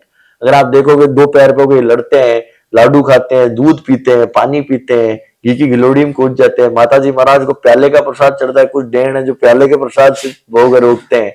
तो इनका बहुत ह्यूमनली इंटरेक्शन है। और ये काबे जो है माता जी गण है। और आज के इस विज्ञान के युग में ये बहुत बड़ा चमत्कार है कि इतने काबे, न कोई आज तक बीमारी का आउटब्रेक हुआ। यहाँ की जब मैं बहुत बहुत धन्यवाद देता हूँ आदरणीय करणी मंदिर निजी प्रन्यास को, अध्यक्ष साहब को और पूरे देपावत परिवार को। जिस समय कोविड फैला, उस समय सबकी प्रॉब्लम ये थी कि मनुष्यों में कोविड कैसे फैले, कैसे बचाएं। लेकिन आदरणीय देपावत परिवार और समस्त ट्रस्टी गणों ने, अध्यक्ष महोदय ने, सबने विचार किया कि काबों को कहीं कोविड ना हो जाए, क्योंकि काबे भी बहुत ह्यूमन लाइक है। और इतना बड़ा संक्रमण है, उस समय मंदिर के पट भी बंद कराए गए और उसमें विशेष आहार उनको दिया गया काबों को, ताकि उनकी इम्यूनिटी बूस्ट हो। तो इस प्रकार से बहुत ह्यूमन लाइक इंटरेक्शन है इनका। और आप जब अगर इनको सूक्ष्मता से कभी देखोगे, मैं तो आजकल युवाओं को ये बात कहता हूँ कि मंदिर में जाते हैं सबसे पहले फोन ऑफ करो और जीरे सागे जा रहे बिन के भाई बारे मिला पाचा, क्योंकि हम जिस व्यक्ति के साथ आए हैं उस ऑरा में हम उससे बातचीत करते हैं, मंदिर के उस पल को अपनी जो मन की सेंसिटिविटी है उसको बंद करके निकल जाते हैं। अगर यदि उस समय बात नहीं की जाए, ओम करनी ओम करनी ओम करनी का जप निरंतर करे, यदि आपको कोई मंत्र आता है, कोई गुरु से मिला मंत्र तो और भी अच्छा, अगर कुछ नहीं आता तो देश नोक में घुसते ओम करनी ओम करनी ओम करनी का जब प्रारंभ करें। जितनी देर आप लाइन में भी खड़े उस समय तक भी ऐसा अनुभव करें कि देवी की कृपा से हम देवी के मड में हैं और देवी की निरंतर हम पर कृपा दृष्टि बरस रही है। जितना अधिक से अधिक समय मंदिर में बिता सके, फोन को ऑफ करके, कैमरे को ऑफ करके, काबों की सूक्ष्मता से एक्टिविटी को देखे। कभी माता जी के मंदिर जाए तो काबों के लिए कोई चूरमा, कोई फल, कोई प्रसाद लेकर जाए, तो आप देखो हमारा कैसे देवी से प्रीति बढ़ती है, और जैसे प्रीति बढ़ती है वैसे कृपा बढ़ती है। हमारे विज्ञान में कहते हैं ना, इट इज डायरेक्टली प्रोपोर्शनल। जैसे जैसे भक्ति और प्रेम बढ़ेगा वैसे वैसे भगवती की कृपा का अनुभव होता जाएगा होता जाएगा। एक चीज और कही जाती है कि माना जाता है कि जैसे हमने सुना जो से कि जिस दिन जो करणी माता की ओरण है उसके जो जो खिचड़ी बोल्टी जिसको बोलते हैं बोले, उसके अंदर जाल उग जाएगी, और एक शायद बताया जाता है कि दसवें में कोई एक कुआ है जो करणी माता के हाथ खोदा था, वो जब टूटने लग जाए तब करणी माता यहाँ से चली जाएगी। मैं आपको बताता हूँ बेसिकली क्या है कि ये यूट्यूब वर्ल्ड और व्हाट्सएप यूनिवर्सिटीज में बहुत बड़े बड़े प्रोफेसर बैठे रहते हैं और वो बड़ी बड़ी बातें कह देते हैं, लेकिन मैं आपको एक बेसिक बात बताता हूँ। सबसे पहले तो करणी जी आदि शक्ति है ना, इस बात को समझना। माता जी महामाया है, भगवती योग माया है। इस बात को माता जी महाराज ने दुर्गा सप्तशती में कहा, इत्थम इत्थम यदा बाधा दानवोत्था भविष्यति तदा तदा वतीर्याहम। जब जब दानवीय बाधा उत्पन्न होगी तब तब मैं अवतार होंगी। दूसरा, जो करणी माता को जब आप उनके जीवन काल को सूक्ष्म दृष्टि से देखोगे तो आपको ऐसे ऐसे परिचय मिलेंगे कि ये कोई लोक देवी नहीं है। माता जी महाराज की जो मूर्ति है, जो मेन मूर्ति जिसपे डूंगर सिंह जी ने सोने का, महाराजा डूंगर सिंह जी ने सोने का आवरण चढ़ाया, जो मेन माता जी ने अपन मूर्ति देखा, वो मूर्ति एक अंधे कारीगर ने, एक अंधे सुथार ने बनाई है, जो बना सुथार था। तो अंधे सुथार से माने क्यों बनाई? जब इतने बड़े राजा राव बीका जैसे राजा, इधर जैसलमेर के राव जैत सिंह, इधर राव जोधा जोधपुर के राजा ये श्रीखा भाटी, इतने बड़े तो राजा माता जी के चरणों में पड़े रहते थे, और जगड़ू शाह जैसे बड़े बड़े व्यापारी माँ के श्री चरणों में थे। तो माता जी ने अंधे व्यक्ति को चुना क्योंकि माता जी अपना सच्चा स्वरूप दिखाना चाहते। अगर मैं ये मूर्ति बनाता तो मैं सोचा हमारी माता जी है, माता जी ने 20 बुझा कर दा सुंदर लागी, माता जी ने ओ कंठो पहरा दा, ओ हार पहरा दा, माता जी ने सुंदर सुंदर, भाई मूर्ति में बना रहा हूं, I will make the best out of it. लेकिन माने कहा ना, एक अंधा व्यक्ति जिसको पता ही नहीं है कि ह्यूमंस दिखते कैसे, एक अंधा व्यक्ति जिसके मन की छवि में पटल पे कोई छवि नहीं है, उससे अपना सच्चा रूप दिखाया। और जब उसने उस मूर्ति को पत्थर पे उकेरा, जो एक अंधा कारीगर जिसने कभी छेनी थोड़ी हाथ में भी नहीं पकड़ी, जैसे ही बनाया तो देखा देवी ने महिषासुर मर्दिनी के रूप दिखाया। आप जब उस मूर्ति को सूक्ष्मता से देखेंगे तो माता जी के 2 हाथ हैं, एक में तो राक्षस का सिर पकड़ रखा है, दूसरे हाथ में त्रिशूल। उस त्रिशूल के बेस में भैंसा बना हुआ है, भैंसा जो है महिषासुर का प्रतीक है। तो अगर ये व्यक्ति से नॉर्मल व्यक्ति ने बनाई होती तो मैं मानता कि उसने अपनी कल्पना से बना दी। एक अंधे व्यक्ति ने माता जी ने जो दर्शन दिए उसने एग्जैक्ट रेप्लिका बनाई, और माता जी महिषासुर मर्दिनी है, ये देवी दुर्गा का अवतार है। और भगवती की सन्निधि तो कण कण में है, क्षण क्षण में है। आप देशनों की बात कर रहे हैं, मैं कह रहा हूं न्यूजीलैंड में बैठा जो भगवती का जप कर रहा है देवी, उसके लिए भी वही तत्क्षण खड़ी है। और तो और अभी विज्ञान का युग है, अगर मैं कभी मुझे सौभाग्य मिला और कभी ऐसी चंद्रयान जैसी स्पेसशिप पे किसी एस्ट्रॉयड मिशन पे जाऊं और यहां से इस चंद्रमा की परिधि से बाहर निकल के अगर मैं करणी जी का भजन करूं तो वहां ग्रेविटी तो नहीं है, लेकिन मुझे अखंड विश्वास है कि वहां मेरी भगवती है। The one who has created billions of galaxies, जिसने इन गैलेक्सीज का, प्लैनेट्स का, ये सूर्य का, ये चंद्रमा का निर्माण किया, हम कैसे कह सकते हैं कि वो जाड़ आ जाएगा तो माता जी यहां से चले जाएंगे? ऐसी ऐसी कोई भी धारणाएं गलत है। माता जी महाराज की बोरड़ियों का मैं आपको बताऊं, यहाँ पर जब मां पधारी तो ये जांगलू क्षेत्र था, या जाड़ के बड़े बड़े वृक्ष थे। और बोरड़ी हमारी राजस्थानी कल्चर में भी और सनातन धर्म में भी बहुत इंपॉर्टेंट पार्ट रखती है। ऐसा कहते हैं जब शिव और शक्ति ने सकल संसार का निर्माण किया तो वो एक बोरड़ी के नीचे बैठे थे।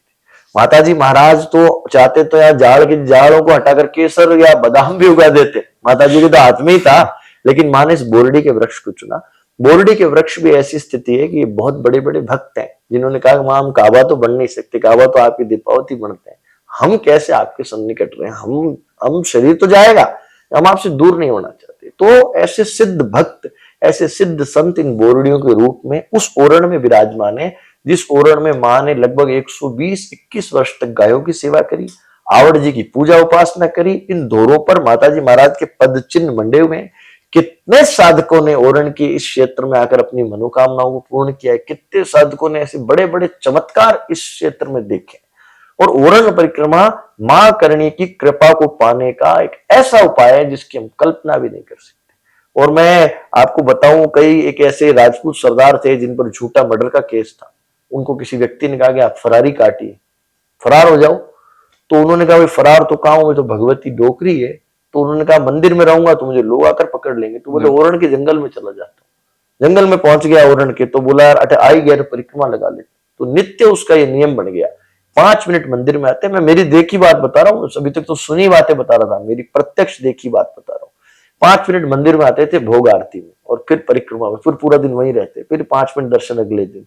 और भगवती की ऐसी कृपा हुई, 27 परिक्रमा हुई और उनको उनके खिलाफ जो रियल आरोपी मर्डर केस में था वो पकड़ा गया, उनको बाइज्जत बरी कर दिया गया। तो मतलब ओरण परिक्रमा में बहुत महान महान पर्चे, महान चमत्कार हुए। एक ये एक अभी बहुत भ्रांतियां फैल रही है, जहाँ भाई मैं भी कॉलेज से आता हूँ, देशनों के पड़ोस में ही हूँ, एक युवाओं में खास कर ज्यादा है। एक भ्रांति ये है कि अगर मैं देशनों के दर्शन करने गया, अब मैंने दर्शन कर लिए, अगर मुझे किसी काम से कॉलेज जाना है, ठीक है, तो मतलब कुछ युवा ऐसे बोलते हैं कि अगर आपने दर्शन कर लिया ना तो आपको कॉलेज नहीं जाना है, आप या तो सीधा अपने घर जाओ या कहीं और जाओ। ये एक बहुत ज्यादा भ्रांति। तो क्या ऐसा कुछ हुआ था कि देखिए एक्चुअली क्योंकि लाखन जी वहां पर डूब कर उनके शरीर प्राणांत हो गया था उनका, और एक ऐसी मान्यता है, लोगों ने उस समय एक ऐसी भावना बोली भाई आपा बटे लाखन जी यहाँ हो गए और आपा बटे कौन चाला। एक पर्सनल किसी की फेथ या किसी का पर्सनल विचार हो सकता है। करणी जी आदि शक्ति है, महामाया है। करणी जी ने किसी जाति किसी समुदाय को पीछे नहीं छोड़ा। आप देखो माता जी ने सुआ ब्राह्मण के घर में चिराग उत्पन्न किया, उसे संतान का सुख दिया। शाह जगड़ू जैसे बढ़िया माता जी के चरणों में रहे। राव बीका, राव जोधा जैसे राजपूत हैं जिन्होंने माँ की चरणों की शरण ली। अणदा सुथार, बड़ा सुथार जैसे सुथारों को माता जी ने कृपा करी। अपने पांडु गोदारा जाट थे उस समय के, वो माँ के चरणों में बैठ रहे थे। दशरथ मेघवाल जिसको माता जी ने मंदिर के अंदर का स्थान दिया, वो माता जी सभी जातियों की कुल देवी है। 32 से अधिक तरह से कुल है अलग अलग जातियों की, जिसकी माँ कुल देवी है। गीता सरकन व्यास है, ब्राह्मण है, बारी कुल देवी माता जी महाराज है। तो ऐसा कुछ नहीं है, ये किसी का पर्सनल एजेंडा या किसी का पर्सनल फेथ हो सकता है। बाकी कोलायत जाने से करणी मां नाराज हो जाए ये तो कहीं तक सिद्ध नहीं किया जा सकता, ऐसी कोई भावना नहीं है। हम सब ग्रंथों पे, सब धर्म स्थानों पर जाते हैं। सनातन धर्म का कोलायत भी एक अभिन्न अंग है और वहां लोग जाते हैं। ये किसी का पर्सनल फेथ हो सकता है, किसी का पर्सनल विचारधारा हो सकती है, बाकी ऐसा कोई नियम नहीं है कि वहां पर नहीं जा सकते। एक डॉक्टर साहब जी बहुत सारे नामों से जानी जाती है करणी माता। एक करणी माता का नाम है डाढाली, जो आजकल बहुत गानों में भी सुनते हैं, बहुत ट्रेंड होता है। तो ये डाढाली मतलब करणी माता से उनका डाढाली कैसे पड़ा? माता जी के लिए 1200 वर्ष पहले भगवान आदि शंकराचार्य जी ने कहा था, महामेघ काली सुरक्ता पे शुभ्रा कदाचित विचित्रा कृतिर्योग माया न बाला न वृद्धा न कामा तुरापी स्वरूपम तुदीयम न विंदन्ति देवा। देवी आप जैसे काली घटाएं होती हैं ऐसी श्याम वर्ण की भी हैं और शुभ्र वर्ण की भी हैं। आप न बाला है न वृद्धा है न कामातुर युवती, यानी कि न आप कन्या है न बालिका है न वृद्धा है। आपके स्वरूप को देवता भी नहीं जान सकते। आज से 1200 वर्ष पहले शंकराचार्य जी ने स्तुति करके ये बात हमको बताई। लेकिन क्योंकि जब देवी अवतार लेती, जब देवी हमारे बीच में आकर जो जगत का निर्माण करने वाली है, जिसके तेज को लेकर सूर्य चमक रहा है, चंद्र अपनी लालिमा छोड़ रहा है, ऐसी जब देवी ह्यूमन इंटरेक्शन करने आती है तो वो रूप लेती है। बालिका बनती है तो गोडालियां चलती हैं, मेहा जी के घर आंगन में खेलती हैं, सखियों के साथ आनंद करती हैं, पूरे स्वाप में जब घूमती हैं, गायों को सहलाती हैं, तेमड़ा राय की पूजा करती हैं। लगता है क्या बालिका उत्पन्न हुई है। जैसा रामचरितमानस में चौपाई है, ये अस तप कीन न काऊ भवानी, किसी ने भी ऐसा तप नहीं किया जैसा देवी ने किया है। तो माता जी बालिका रूप में रहती है, फिर माता जी एक युवती के रूप में आ जाती है, मेहा जी के कहने पर विवाह भी करती हैं, सारी ऐसी लीलाएं भी करती हैं, और फिर तीसरे चरण में देवी वृद्धा के स्वरूप में आ जाती है। लेकिन ये देवी के रूप है। जब कवियों ने चिरजाएं लिखी, जब माताजी महाराज को पुकारा तो हर भक्त ने देवी को माँ के रूप में जाना, और माँ से भी अधिक जाना दादी के रूप में। दादी हमारे देपावत भी माताजी ने दादी कहे, माताजी थे हमारे दादी हो। तो जब दादी की छवि है दिमाग में, और जब माताजी सशरीर थे तो उनके ऐसा कहते हैं कि थोड़ी दाढ़ी थी, और इस दाढ़ाली का जो वैदिक सिद्धांत है करणी माता का, जैसे मैंने आपको बार बार कहा, माता जी आदि शक्ति का स्वरूप है। जब सप्त मातृकाओं की बात हम करते हैं, 7 मातृकाएं, सप्त मातृकाएं, कोई भी पूजा होती है उसमें सप्त मातृका, षोडश मातृका की पूजन होती है। तो इस देश काल में सप्त मातृकाओं के रूप में आवड़ जी ने अवतार लिया। 7 मातृकाओं में छठी जो है देवी वो है पुरुषाकृति, नारसिंगी। दुर्गा सप्तशती में इसका वर्णन आया। तो नरसिंह की शक्ति है नारसिंगी, उनका नाम है पुरुषाकृति, पुरुष की आकृति जैसी। तो पुरुष की आकृति जैसी कैसे हो, तो स्त्री है, लेकिन माताजी नारसिंगी है, उनके भी दाढ़ी मूंछ है, जो कि फियरसम अवतार है, दुर्गा जैसा, मतलब एक जागृत शक्ति है। ऐसे करणी माता पुरुषाकृति रूप में अवतरित हैं। तो माताजी की दाढ़ी थी। और आदरणीय देवी के उपासक हुए लालचंद जी उपाध्याय, जिनको ऐसा कहते हैं कि देवी ने ऐसा स्वप्न दिया और उन्होंने दाढ़ी डोकरी का एक चित्र बनाया, जो न जाने लाखों करोड़ों भक्तों के मन पे उनके चित्र, उनको पटल पे वो चित्र चिपका हुआ है। आपने भी कई बार उस फोटो को देखा हुआ। तो उसका कारण यही है कि माताजी जब सशरीर थे तो माताजी को पुरुषाकृति के स्वरूप में थे, थोड़ी सी दाढ़ी थी माताजी के, जब मां वृद्ध हो गए थे, वृद्धावस्था में थे, और उसी पुनरुत्थान में वो एक फोटो बनाई गई। लेकिन कहीं ना कहीं हम कथाओं के माध्यम से भी इस बात को बताते हैं कि माताजी ने जब अवतार लिया तो बालिका स्वरूप में भी माताजी ने बहुत लीलाएं करी, बहुत क्रीड़ाएं करी। छोटे बच्ची थे, जब राव शिखा को एक छाबड़ी 2 रोटी से पूरी सेना को भोजन कराया। छोटी बच्ची थे, जब मेहा जी उनके पिताजी को सांप डस गया तो जहर हटा के उनको जिंदा किया। एक बार कोई 2 पक्ष आ गए कि माताजी झूठ और बोल रहे हो कि मैं बोल रही हूँ। माताजी एक ठंडा दूध लाए ताजा, और कहा हाथ रखो, जिसका हाथ उबलते हुए गर्म होने लग जाएगा वही झूठ बोल रहा है। बालिका ने बहुत लीलाएं करी, लेकिन हमने क्या है थोड़ा सा दाढ़ी डोकरी पे ज्यादा फोकस किया। क्यों किया? क्योंकि हम माताजी से प्रेम नहीं करते, हम माताजी से सिर्फ मनोकामना मांगते। डोकरी ने कहीं जाओ कि डोकरी आप प्रॉपर्टी कर दे हमारे नाम, बस तू जाने तारो काम जाने। डोकरी कहेंगे कि डोकरी हम तो बूढ़ी होगी या प्रॉपर्टी चाहिए, तो हम माँ से क्या कहते हैं, माँ मुझे ये दे दो, धन दो, दौलत दो, मेरे बच्चे की रक्षा करो, मन पास कराओ, मन नौकरी लगाओ। तो वो डोकरी दिखती है। लेकिन यदि हम देवी से प्रीति करने लगेंगे तो माँ का जो बाल स्वरूप है वो भी हमारे मन में स्पंदन और क्रीड़ा करेगा। माताजी महाराज का जो युवती का रूप है, जब माताजी ने ऐसी बड़ी बड़ी लीलाएं करी, माताजी का जो स्ट्रेटेजिकल रूप है कि माताजी ने कैसे एक घर से निकले हुए राजकुमार को महान राजा बना दिया। एक एक पक्ष देवी का हमें हमारे जीवन में, साधना में भी और हमारे प्रैक्टिकल लाइफ में भी हमको सहायता करेगा और युवाओं को आगे बढ़ने की इंस्पिरेशन देगा। कहा जाता है कि राव बीका से लेकर राव गंगा जी तक जो मतलब वो करनी के बहुत उपासक रहे हैं, और अंग्रेजों के टाइम में मतलब महाराज गंगा सिंह जी के पीठ के पीछे रहती थी, तो वो एक क्या कॉन्सेप्ट है?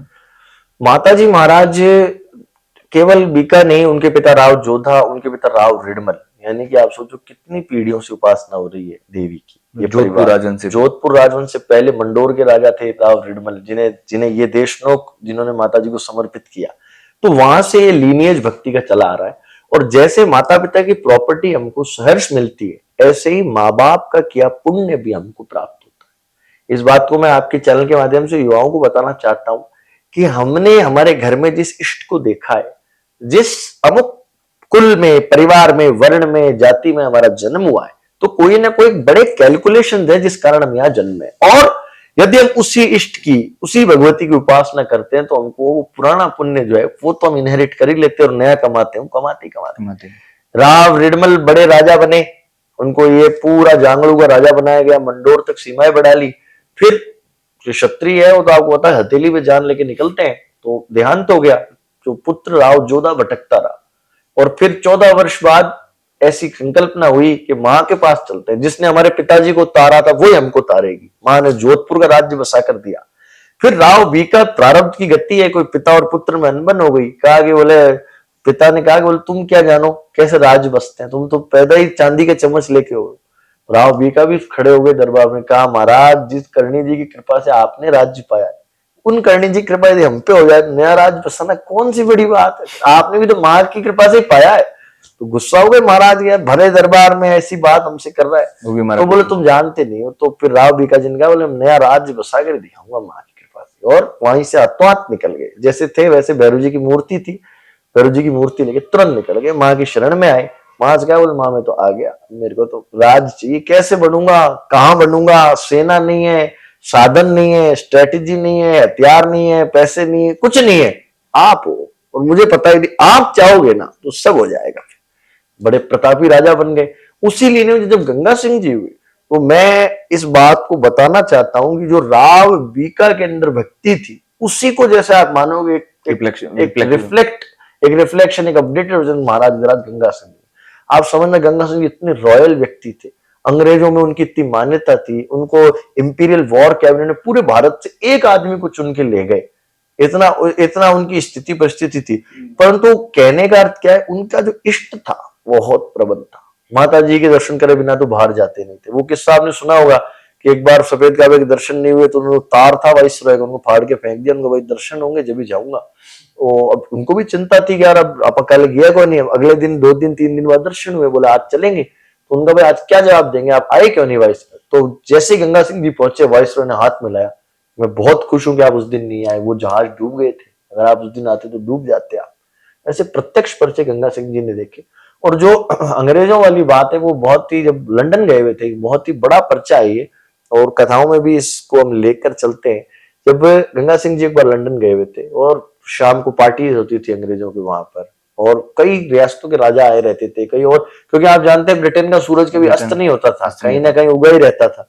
तो ऐसे में एक बार गंगा सिंह जी की चर्चा चलने लग गई। गंगा सिंह जी बड़े वीर हैं, इनकी ये बड़े योद्धा हैं, ये सिंह को भी पछाड़ देते हैं। तो गंगा सिंह जी वहां के भगत थे, उन्होंने कहा कि हाँ ऐसा कुछ नहीं है, मेरी करणी माता है, जो मेरा इष्ट है, जो महाशक्ति है, जो मुझ पर कृपा रखती है, कि जिसके पीछे आज आप सब मेरा गुणगान कर रहे हो। तो पूरा सदन था ना, वह 2 ही नाम चल रहे हैं, तो करणी जी का चल रहा है, गंगा सिंह जी का चल रहा है। वाइसरॉय ने कहा यार मेरा घर, मेरी दी हुई पार्टी, मेरा राज्य, मेरा साम्राज्य, खर्चो तो मारो और चर्चो हीरो, है नहीं। तो उन्होंने कहा भाई यदि इतने वीर है तो मैं देखता हूँ उनकी वीर। अगले दिन एक शेर को लेकर आ गए, पिंजरा जो है भरे दरबार के पीछे रख दिया। गंगा सिंह जी देखते ही जान गए कि कोई ना कोई कूटनीति है बड़ी बड़ी इनकी। तो बोले, फिर सब दरबार चालू होता ही वाइसरॉय खड़ा हुआ, बोले आज हमारे पास बीकानेर से, from the kingdom of erstwhile state of Bikaner, Maharaja Adhiraj Ganga Singh ji आए हैं, बड़े वीर हैं, आप देखेंगे कि कैसे सिंह को पछाड़ते हैं।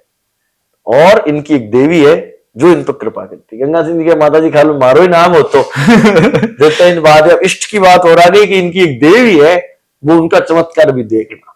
और माँ से प्रार्थना करी, 7 समुद्र पार का हे डोकरी, लज्जा मुरी राखी है माँ सिंह की सवार, लाज रुखालन है दुनिया की तू, और आज तेरे नाम के पीछे मेरी लज्जा छूट ना जाए माँ। और उस पिंजरे में घुसे और तलवार निकालकर भगवती जय माँ करणी का उद्घोष करके जब तलवार चलाई, तो हजारों चूड़ियों के खनकने की आवाज आई, जैसे पूरा लाल चूड़ियों से भरा हाथ था जिसके हाथ में वो तलवार थी। गंगा सिंह जी, सब अंग्रेजों ने, वाइसरॉय ने इस चीज को आंखों से देखा, और जो सिंह था उसके 2 टुकड़े हुए, और जैसे जैसे मेरा भी कड़ा हिल रहा है ना, ऐसे वो चूड़ियां खनकी ना, तो चारों व्योम में चूड़ियों खनकने की आवाज हो गई। और उसमें गंगा सिंह जी का वृत्तांत है कि गंगा सिंह जी को नगाड़े की, जो माता जी की नौबत बजती है ना 4 बार जो नगाड़े बजते हैं पारंपरिक, उन नगाड़ों की ध्वनि उनको सुनाई देने लगी। तो आश्वस्त हो गए कि करणी जी आ चुके हैं मेरी रक्षा के लिए। 2 टुकड़ों में सिंह को चीर दिया, जयकारे उड़ लगे करणी माता के। अंग्रेज मान गए, बोले तू भी सक्षम है और तेरी जो डोकरी है वो भी सक्षम है। फिर जब वो यहाँ आए तो उन्होंने सावन भादो के बड़े कढ़ाव बनाए कि माँ मैं तुझको क्या चढ़ाऊं, मैं तुझे क्या समर्पित करूं, तू इतनी बड़ी शक्ति, तू इतनी महादेवी है, तो तेरा प्रसाद भी महान होना चाहिए। करणी जी की कृपा रहेगी तो 15,000 किलो हलवा, 15,000 किलो लापसी जब माँ को चढ़ती है। ये सावन भादो के हम अभी लगे हुए हैं Guinness book of world record में इसको लिखवाने के लिए। अभी अजमेर में 4-5 हजार किलो के प्रसाद को किसी ने वर्ल्ड रिकॉर्ड में लिखवा रखा है। अब आपा तो बोला जी वहां जानो, अब यार का ही करना आपा ने वर्ल्ड रिकॉर्ड आऊं, लेकिन मेरा ये मानना है कि उस विश्व की सबसे बड़ी देवी है। एक करणी थी विश्व की सबसे बड़ी देवी। आप देखो विश्व का सबसे बड़ा चांदी का दीपक माता जी को सुशोभित होता है। ऐसे विशाल कपाट, ऐसे किलानुमा माँ का गढ़, ऐसे अनगिनत काबे, कोई भी ऐसा क्षण नहीं होता, ना सुआ ना सूतक ना ग्रहण, जब माँ का मंदिर बंद किया जाता है। जैसे जिस जो बारीदार 1 महीने सेवा पूजा करता है, उनके पिताजी का देहांत भी हो जाता है तो माता जी के मठ से बाहर नहीं आता, छत से दर्शन करता है और पूजा उपासना में रत रहता है। हर क्षण मृत्यु, हर क्षण जीवन देवी के यहाँ पर है। कोई राहु का आलम, कोई चौगाड़ी है, माता जी महाराज के देखे नहीं जाते। हे करणी माँ तू मेरी लाज रखना, मैं तेरी अनन्य शरण में, अगर भक्ति बोलकर निकलता है माँ की 9 लाख शक्तियां योगिनियां उसके साथ रहती हैं, उसका साथ देती है, हर संकट से उसकी रक्षा करती है। ऐसी माँ की ऐसी छवि है। और जब हम शक्ति उपासना की बात करते हैं ना, जैसे मैं बहुत बार जाता हूं, जो लोग इष्ट को नहीं समझते हैं, उपासना को नहीं समझते हैं, भगवान को नहीं मानते, उसको मैं ये बात बताता हूं, आपकी माँ का आपके हृदय में क्या स्थान है। हमारी माँ का, वो किसी न्यूजीलैंड में बैठे व्यक्ति से पूछ लो, किसी दूसरे समुदाय के व्यक्ति से पूछ लो, या किसी जानवर की एक्टिविटी को देख लो, उसकी माँ का उसके प्रति क्या भाव है और उसके बच्चे का माँ के प्रति क्या भाव। अब यदि इस जन्म में जो मेरी माँ है वो मुझसे इतना प्रेम करती है, तो जो जन्म जन्मांतरों से मेरी माँ है, जो जगत की जननी है, जिसने सबको बनाया है, जो सबका पालन पोषण करती है, उसके मन में कितनी करुणा है, कितना प्रेम है। यदि उसके प्रेम की एक बूंद भी हमको मिल जाए तो हमारा जीवन सार्थक हो जाएगा। हम चारों ओर आनंद से गिर जाएंगे, हमारे विघ्न कट जाएंगे, संकट कट जाएंगे, चारों ओर में ऐसी अपॉर्चुनिटीज वेलकम करने लगेंगी। तो इसीलिए मुख्य है कि हम देवी की शरण में जाएं, देवी की भक्ति को प्राप्त करें। माता जी महाराज इष्ट के बल को लेकर चले। इष्ट का बल ऐसे है कि जैसे कि कोई वेपन लेकर जाता है, उसको कैसा कॉन्फिडेंस रहता है, तो ये वेपन में तो 6 8 10 50 100 गोली होती है। उड़िया बाबा जो कि भारत के सिद्ध संतों में, भगवत तुल्य संतों में जिनका नाम है, वो जिस समय प्रवचन करते थे उस समय जर्मनी जो है विश्व पावर, वर्ल्ड पावर थी, विश्व की सबसे बड़ी।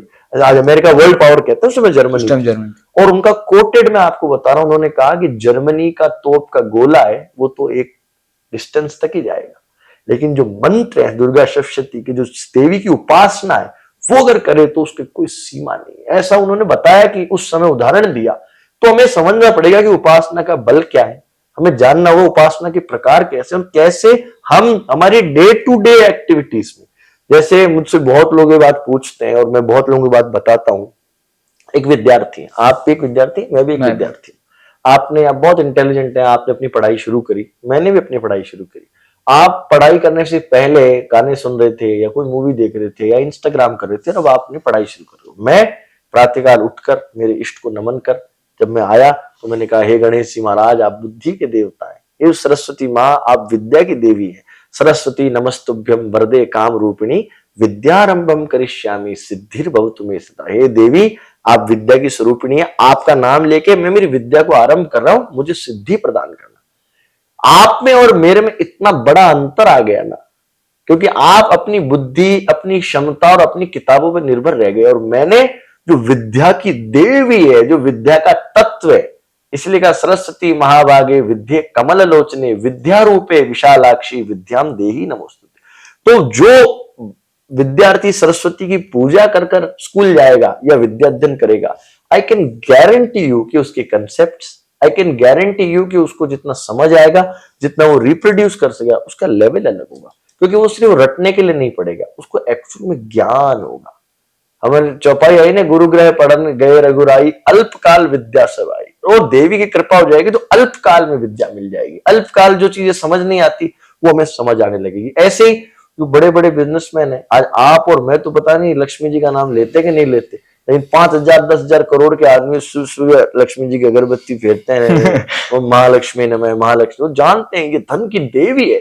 यदि इनकी हम पर कृपा हो जाएगी, जो आप देखो राजपुताना रेजिमेंट और जो हमारे वीर भारतीय सैनिक हैं, जो सिपाही हैं हमारे, और जय मां भवानी का उद्घोष लेके और निकलते हैं, उसकी कल्पना नहीं करते। क्यों?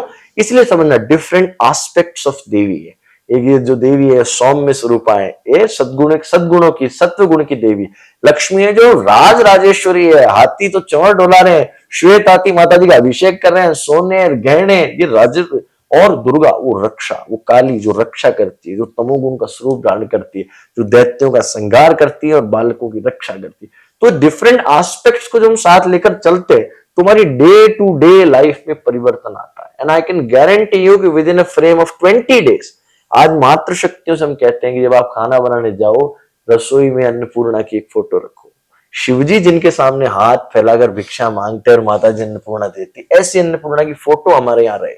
देवी का मंत्र है अन्नपूर्णे सदा पूर्णे शंकर प्राण वल्लभे ज्ञान वैराग्य सिद्ध्यर्थम भिक्षाम देहि च पार्वती। जिस भी घर में इस मंत्र को बोलकर खाना खाया जाएगा, मैं आपको गारंटी देता हूं वहां कभी अन्न धन की कमी नहीं होगी। और वहां जो आहार हम जाएंगे, कहते हैं ना जैसा अन्न वैसा मन, तो वो आहार कुछ भी हो वो शुद्ध हो जाएगा। अन्नपूर्णा को अर्पित करते ही वो प्रसाद बन जाएगा और आपको कोई हानि नहीं पहुंचाएगा, इस गारंटी मैं देता हूं। कहने का अर्थ है मंत्रों की प्रभावना से, शास्त्र को लेकर, सदग्रंथों को लेकर, गुरुओं को लेकर जब हम हमारी लाइफ को शेप करना चाहेंगे तो we can do whatever we want, we can reach. अब जहां भी पहुंचना चाहते हैं, चाहे आप एंटरप्रेन्योर बन के स्टार्टअप करना चाहें, आईएएस बनना चाहें, आईआईटीएन बनना चाहें, डॉक्टर बनना चाहें, या फिर आप समाज की किसी रूप से सेवा करना चाहें, देवी भक्ति सुलभ है, बड़ी सुलभ है भक्तों के लिए, क्योंकि हमारी माँ है।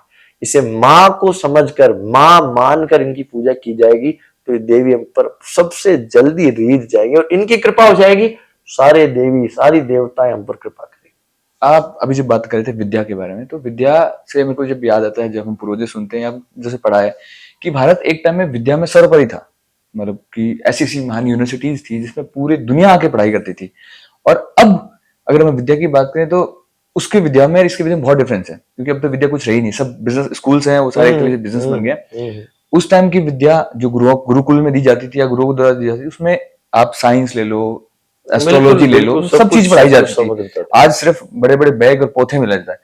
तो एक वो जो डिफरेंस है उसको आप सबसे पहले तो हमारे दुर्भाग्य रहा कि हम पर बहुत लोगों ने राज किया, और जो लोग राज करने आए वो अपने किसी न किसी रूप से अपने अंश, अपने लोक व्यवहार और उनके कारण जो परिवर्तन आया वो तो चले गए, पर वो परिवर्तन यहाँ रह गए। आज जिस समय अंग्रेज आए, उस समय जो अंग्रेजी काल में उनके यहाँ नौकरी करता था, उसे कहा जाता था कि तुझे नौकरी करने में पैंट बुशर्ट पहनना पड़ेगा, तुझे धीरे धीरे अंग्रेजी सीखनी होगी। लेकिन जब वो पैंट पहनकर समाज में गया तो उसने कहा यार तो अंग्रेजी जियो हो गयो, उसका सम्मान होने लगा। तो कहीं ना कहीं आज तक मैं उस गुलामी में कि जो अंग्रेजी बोलता है वो ज्यादा पढ़ा लिखा है, ज्यादा समझदार है, या जो हिंदी में अपने जिसके कंसेप्ट लिए हमको वो कमजोर लगता है। तो ये मैकाले की शिक्षा पद्धति है। ये मैकाले की शिक्षा पद्धति, जब मैकाले ने एक पत्र लिखा था लंदन में संसद में, जो बंदा कभी भारत आया नहीं था उससे वहीं उससे पहले ही लिखा था कि भारतीयों को गुलाम बनाने का एक ही तरीका है कि आप इनकी शिक्षा को छीन दो, संस्कृति को नष्ट कर दो। और उन्होंने कहा एक ऐसी शिक्षा पद्धति लाई जाए जो इनको रोबोट्स बनाए, जो इनका जो ऑलराउंड डेवलपमेंट है उसको रोके, उसको खंडित करे।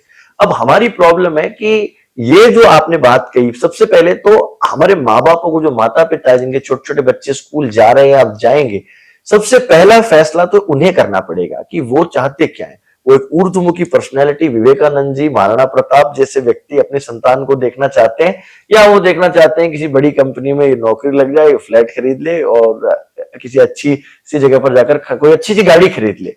तो हमारा लक्ष्य अगर स्पष्ट नहीं है तो हमारी मंजिल भी स्पष्ट नहीं होगी। सबसे पहली चीज है कि आज के समय में यूट्यूब और इतने साधन आ गए कि हम लोग हमारी रेगुलर स्टडीज को करते हुए, जैसे मैंने एमबीबीएस करी, 5.5 साल में मेडिकल कॉलेज में रहा, लेकिन उसके बाद भी संस्कृति, हमारे ग्रंथ हैं और कई ऐसी विद्याएं हैं भगवती की ऐसी कृपा से जिसको पढ़ने, सुनने, जानने का अवसर मुझे मिला। श्री विद्या की उपासना जो कि किसी को नहीं दी जाती, गुरुदेव ने 16 साल की उम्र में मुझे श्री विद्या की उपासना दी, तो मैंने देवी की सबसे बड़ी उपासना को करा, कुछ पुरुषचरण करे और मैंने जाना कि हाँ देवी की इस विद्या को कैसे जिया जाता है। तो आज के समय में माता पिता को ये चुनाव करना पड़ेगा कि हम हमारे बच्चों को कैसे संस्कार दें। और हमारी वो जो गुरुकुल पैटर्न था, आज इस समय उस गुरुकुल पैटर्न को हर बालक के लिए लागू करना कठिन है, लेकिन अगर आधा घंटा निकाल के हमारे घर पर ही सबसे पहले गुरुकुल बना दिया जाए, आधा घंटा जो माता पिता, आजकल के समय में तो स्थिति है वो खाना नहीं खाता तो उसे यूट्यूब देते हैं और खाना दिलाते हैं। माता जी को या पिताजी को अपने मित्रों से मिलने जाना है तो उसको मोबाइल थमाकर निकल जाते हैं। तो माता और पिता बनने का पहला दायित्व ही त्याग है और तपस्या है। आपको एक नया जीवन आपके जीवन में आया, उसको गढ़ना है, कितना बड़ा कठिन है। आज के युवा कहते हैं हाल तो मैं ही टावर हाँ, इन टावर ने क्या पाला। आप समझ रहे हैं मेरी बात। तो माता पिता को अपने घर में एक ऐसा यज्ञ चक्र, एक ऐसा गुरुकुल क्रिएट करना पड़ेगा जहां दादा दादी का सम्मान, जहां शास्त्रों की समझ, जहां विज्ञान का अनुभव स्लोली उसको मिले, ताकि जब वो 10, 11 या 12 साल का हो उसको अपने चुनाव खुद कर सके और उस अवस्था में वो जाने कि मेरा इंटरेस्ट किस ओर है। ताकि आप देखना चाइना में 2-2 साल 3-3 साल के बच्चों को टाइक्वांडो, ओलंपिक, जिम्नास्टिक्स की ट्रेनिंग दी जाती है, लेकिन वो उस बच्चे के लिए खराब है। अभी हम समझ नहीं पा रहे। चाइना गोल्ड मेडल तो ले आता है, लेकिन वो बालक जो शायद जन्म जन्मांतरों से पेंटिंग की कला को अपने भीतर लेकर आया था, जन्म जन्मांतरों से वो जो बालक था उसके प्रति उसकी जो मैथ्स की कैलकुलेशन थी वो बहुत तेज थी। उसके अंदर कविता लिखने की एक अदम्य शक्ति थी, उसके अंदर क्रांति थी, उसके अंदर साहस था। आपने उसको एक बड़ी सी कंपनी का नौकर बनाने के लिए बचपन से जुटा दिया। अब आपने उसकी क्रिएटिविटी का नाश कर दिया। उसके अंदर जो स्फुरना थी, जो फूल था, वो किस रंग का उगता, वो किस शेप का उगता, वो कैसी महक देता, आपके लिए जानने योग्य था। लेकिन आपने उसको पहले ही एक नाम, एक रूप, एक लेबल उसके ऊपर लगा दिया और उस पर जिम्मेदारी डाल दी कि अगर तू इस रास्ते पर नहीं चल सकेगा तो तेरा जीवन खराब है, तू एक फेलियर है, यू आर अ लूजर। और जब बालक फिर उस रास्ते पे डगमगाते हैं तो सुसाइड करते हैं या डिप्रेशन की गोलियां खाकर अपने जीवन को सत्यानाश कर लेते हैं। कहने का अर्थ क्या है कि हमको हमारे बालकों के लिए एक मार्ग प्रशस्त करना पड़ेगा और उस मार्ग पर पहले खुद चलना पड़ेगा। आज आप देखना कि जब अमेरिका में डिवोर्स रेट्स इतने हाई होते थे, उसका कारण क्या था कि छोटे बालक ने बचपन से अपने माता पिता को लड़ते झगड़ते देखा है। तो जब वो बड़ा हुआ तो उसने कहा मुझे शादी नहीं करनी, मैं क्यों शादी करूं, उस जहन्नुम में, उस नरक में जाने के लिए शादी करूं जिसमें मेरे माता और पिता रहते थे। लेकिन हमारे यहाँ संस्कृति में क्या देखा, शिव और शक्ति के थे। पिता जो है वो माँ की कदर कर रहे हैं, माँ जो है वो पिता की कदर कर रही है, दोनों परस्पर प्रेम है, दोनों में ये भावना है कि हम जन्म जन्मों के साथी हैं। तब उस बालक ने कहा हाँ, इस अवस्था में आकर मैं भी इस बंधन में बंधना चाहता हूं। तो दृष्टिकोण ठीक करने के लिए हमें हमारे घर से ही प्रारंभ करना। पर कहावत कही है, नारायण तू अपना घर बुआर, तो अपन घर देखना पड़ी। हमारा बालक अगर उसकी आयु 5 वर्ष हो चुकी है, मैं आपको एक सिंपल स्टेटमेंट बताता हूं जिससे आपके जीवन का कल्याण निश्चित है। यदि आपका बालक 5 वर्ष का हो चुका है तो प्रतिदिन उसे किसी भी मंदिर में उसके नियम होना चाहिए कि मत्था, चाहे स्कूल जाने से पहले, चाहे खेलने जाने से पहले, चाहे शाम को, और नहीं तो रात 8 बजे मंदिर मंगलवार व्यू पहले ही चल जाओ। जब वो प्रतिदिन वहां जाएगा, सबसे पहले तो देवता की, देवी की कृपा को पाएगा, हमारी संस्कृति को ग्रहण करेगा। जो वो पंडित जी बैठे हैं उनके पैर छुए, कोई बूढ़ी दादी जो शिव जी के जल चढ़ाती उनके पैर छुएगा, उनका आशीर्वाद पाएगा और वो समझेगा कि हमारी संस्कृति का स्ट्रक्चर क्या है। जैसे किसी भी विद्यार्थी को जो पढ़ने में कमजोर, उसे कहते हैं लाइब्रेरी जार पढ़ो, कहवा नहीं आप, लाइब्रेरी में तेरा अपने आप मन लगेगा, 5 आदमी पढ़ते थे, एटमॉस्फेयर है। तो हमारे बालकों को संस्कृति का एटमॉस्फेयर और एक्सपोजर देना हमारा दायित्व है। जब तक वो 10 साल के या 12 साल के हो जाए, हमें उन्हें वीरता की कहानियां सुनाना, हमारे ग्रंथों की कहानियां सुनाना, भगवानों के चरित्र सुनाना, वीर योद्धाओं के चरित्र सुनाना हमारा दायित्व है, हमारा काम है। पहले तो हमारे बूढ़े दादा दादी घर ही रहता जी का बैग कर लेता कार, अब दादा दादी ने तो काट दियो बारे, खुद आप मेट्रो सिटीज में बस गया। अब हालत आए खुद ऑफिस जाना है तो बिन तो आया रहा की, अब आया कहीं संस्कार दे आया तो हमारे फैमिली का स्ट्रक्चर ब्रेकडाउन होने से ऐसे कार्य हो रहे हैं। लेकिन भगवती की कृपा है, सनातन जो है वो सनातन है, पहले भी था, आज भी और आगे भी रहेगा। ये हमारी परिकल्पनाएं हैं और हमारे को एक अवसर मिला है। इसलिए मेरी प्रार्थना है हर सनातन प्रेमी से कि वो 2 कार्य कर ले, तो स्वयं का निज कल्याण और उसका धर्म के प्रति योगदान भी निश्चित रूप से। एक, वो स्वयं हमारे धर्म को जानकर अपने जीवन को उत्कृष्ट बनाए। आधी से ज्यादा समस्या यह कि हम दूसरों को सुधारने में लगे, हम जगत कल्याण में लग गए हैं। पहले निज कल्याण करें, पहले स्वयं सुधरे, स्वयं एक आदर्श बने, आदर्श पति, आदर्श बेटा, आदर्श पिता, आदर्श भाई, आदर्श मित्र, आदर्श वर्कर। आज मैं एक कंपनी के लिए काम करता हूँ, आज बॉस नहीं आया तो मैं कहेंगे आज कौन चला, आज अपन मालिक ही कौन, मैं आदर्श वर्कर तो नहीं रहा ना। आज मेरी पत्नी है, वो आज इधर उधर कहीं गई भी है और उसका कोई बताया कर कोई दायित्व मैंने, आज वो है नहीं। या मेरे पिताजी है, मुझे देख नहीं रहे तो उनके पीछे से मैंने उनके जेब से मैं पैसे चुरा ली, मैं आदर्श बेटा नहीं रहा। हमें इस आदर्शता को अपनाना है, अपने जीवन में ढालना है और उसके बाद में ऐसा प्रयास करना है कि सच्चे धर्म की बात, जो हमारा रियल सनातन धर्म है, जो उसका जिस्ट है, ऊपर ऊपर से नहीं, जो उसका सार है, जो उसका हार्द है, वो हम लोगों को समझाए, लोगों तक पहुंचाए। और जैसे एक तपती हुई गर्मी से एकदम आदमी एसी कमरे में आता है तो वो ये पूछता है कि क्या एसी लगा हुआ है, चल रहा है कि नहीं चल रहा, मायने बढ़ता ही था पड़ जाए, फील हो जाता है। बिल्कुल गर्मी है, बिल्कुल मृग तृष्णाएं दिख रही थी, अंदर आते ही वो देखता है कि वो एग्जिस्टेंस पे सवाल करता है क्या? नहीं करता। क्यों? उसने वो अनुभव कर लिया। अभी हम इतने सूक्ष्म नहीं है कि सनातन को अनुभव कर सके।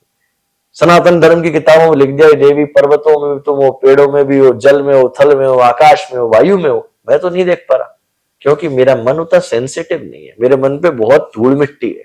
जब अपने कर्म को हम लोग लगन से करेंगे, जब हमारे सदगुरुओं की, माता पिता का आशीर्वाद लेंगे, धर्म के रास्ते पे चलेंगे, वो मैल साफ हुआ। मैल साफ होते ही फिर मुझे भी कण कण में भगवती का दर्शन होगा, कण कण में भगवान का दर्शन होगा, है ना। न जाने किस रूप में आके नारायण हमको भी मिलेंगे और हमारे जीवन का भी कल्याण होगा। तो इसलिए हमें हमारे घर से प्रारंभ करना होगा और प्रत्येक सनातनी को ऐसी प्रेरणा लेनी होगी कि हम सनातन धर्म के मूल्यों को अपने घर में प्रकट करें। और हर व्यक्ति ये सोच लेगा तो आप देखिए किस स्तर पर सनातन धर्म पर पहुंच जाए। सनातन धर्म की जैसे पहले अपने, आज हम बात करते हैं संविधान है, उसमें रिजर्वेशंस देती हैं, स्किल्स को खत्म, आप ये मानते हैं कि रिजर्वेशन ने स्किल्स को खत्म कर दिया? जैसे पहले वर्ण व्यवस्था में माना जाते कि स्वर्ण जो थे, मतलब राजपूत या ब्राह्मण जो थे, तो ब्राह्मण का काम था सिर्फ शिक्षा देना। जो आज बड़े बड़े ऋषि मुनि हुए हैं, जो भी उन्होंने आज साइंस आज भी वेदों से सीख रही है। ठीक बात, बिल्कुल बिल्कुल साइंस कुछ नहीं करी, बट वेदों से ही उसको कर रही है। शत्रु का काम था रक्षा करना सबका, वैश्यों का काम था वो करना। तो क्या आप मानते हैं कि संविधान रिजर्वेशन आने के बाद और ये संविधान उस स्किल्स को खत्म कर दिया है? क्योंकि आज जो ब्राह्मणों ने या क्षत्रियों ने जो उस टाइम योगदान दिया है, आज एटमॉस्फेयर ऐसा है कि उनके योगदान को कुछ नहीं माना जाता कि यार आप तो कुछ नहीं। देखिए, मैं आपको इसमें दो मेरे विचार हैं। सबसे पहली बात तुमको एक चीज समझनी होगी कि इसमें गलती हमारी। इतिहास ने जिनका गुणगान गाया, जिसने हमारे धर्मों को बचाया, आप सोचिए कि जब ये मुस्लिम आक्रांता थे, ये 1.25 मण जनेऊ को तोल कर ही भोजन करते थे, तो हमारे ब्राह्मण देवता थे जिन्होंने अपनी जानें गंवाई हैं, जिनके साथ बहुत अत्याचार इन आक्रांताओं के साथ हुए, लेकिन जिन्होंने धर्म को नहीं छोड़ा। इनसे कहा गया बोले धर्म बदल लो, और तुम तो शिक्षा दे ही रहे हो, अब हमारे धर्म की शिक्षा देने लग जाओ, तुम तो अथॉरिटी ऑलरेडी हो, हमारी टीम में आ जाओ। उनका मर जाएंगे लेकिन ऐसा कार्य नहीं करेंगे। क्षत्रियों के लिए बात की जाए तो बड़े बड़े महलों में रहने वाले, सोने गहनों से लदे हुए रहने वाले ऐसे राजा महाराजा जो है, नंगी तलवार लेकर युद्ध के मैदान में उतर गए और पीछे हजारों राज्यों ने जोहर करना पड़ा। ऐसे वीर लोग हैं, पर बोले धर्म के साथ हानि नहीं झेलेंगे। तो इनके योगदान को जो लोग नकार रहे हैं या इनके योगदान को जो नहीं मान रहे हैं, वो तो उनकी तो भर्त्सना की जानी चाहिए। क्योंकि अपने माता, अपने पिता, अपने पूर्वजों के योगदान को जो न माने, वो व्यक्ति थोड़ी, वो मनुष्य थोड़ी है। लेकिन मैं ये बात भी मानता हूं कि जब इतने आक्रांता आए, अलग अलग संस्कृतियां का परिचय भारत ने देखा, और फिर अलग अलग राज्य बटे हुए थे, और उस समय एक भारत का निर्माण करना था, it was a very difficult task. यदि मैं तो इतिहास में रुचि रखता हूं, अगर आप ये पढ़ेंगे कि भारत का निर्माण हुआ है, एक एक राजा से जाकर सरदार वल्लभ भाई पटेल जैसे लोगों ने हाथ जोड़े कि साहब आप भारत में आइए, कितने लोगों को कैसे कैसे समझाया। तो उस समय इस पूरे स्ट्रक्चर के लिए एक संविधान की आवश्यकता थी, और उस समय उस संविधान में जो परिस्थितियां थी, उन परिस्थितियों के हिसाब से वो संविधान बनाया गया। लेकिन आज जब वो परिस्थितियां नहीं है, तो हम उस संविधान को ऐसे बाय वर्च्यू कैसे फॉलो कर सकते हैं, वर्ड टू वर्ड कैसे फॉलो कर सकते हैं। तो मेरा ये मानना है उस देश काल परिस्थिति में किस कारण से, किन कारणों से रिजर्वेशन दिए गए, लेकिन देश काल परिस्थिति में जब लोग पढ़ लिए, जब लोगों की आर्थिक स्थिति सुधर गई, तो उसको भी मोल्ड करा जाना आवश्यक था। और सबसे बड़ी बात है कि ये जो जातिवाद का जहर है, ये हिंदुओं को तोड़ने का आज नहीं वर्षों पुराना पैतरा है।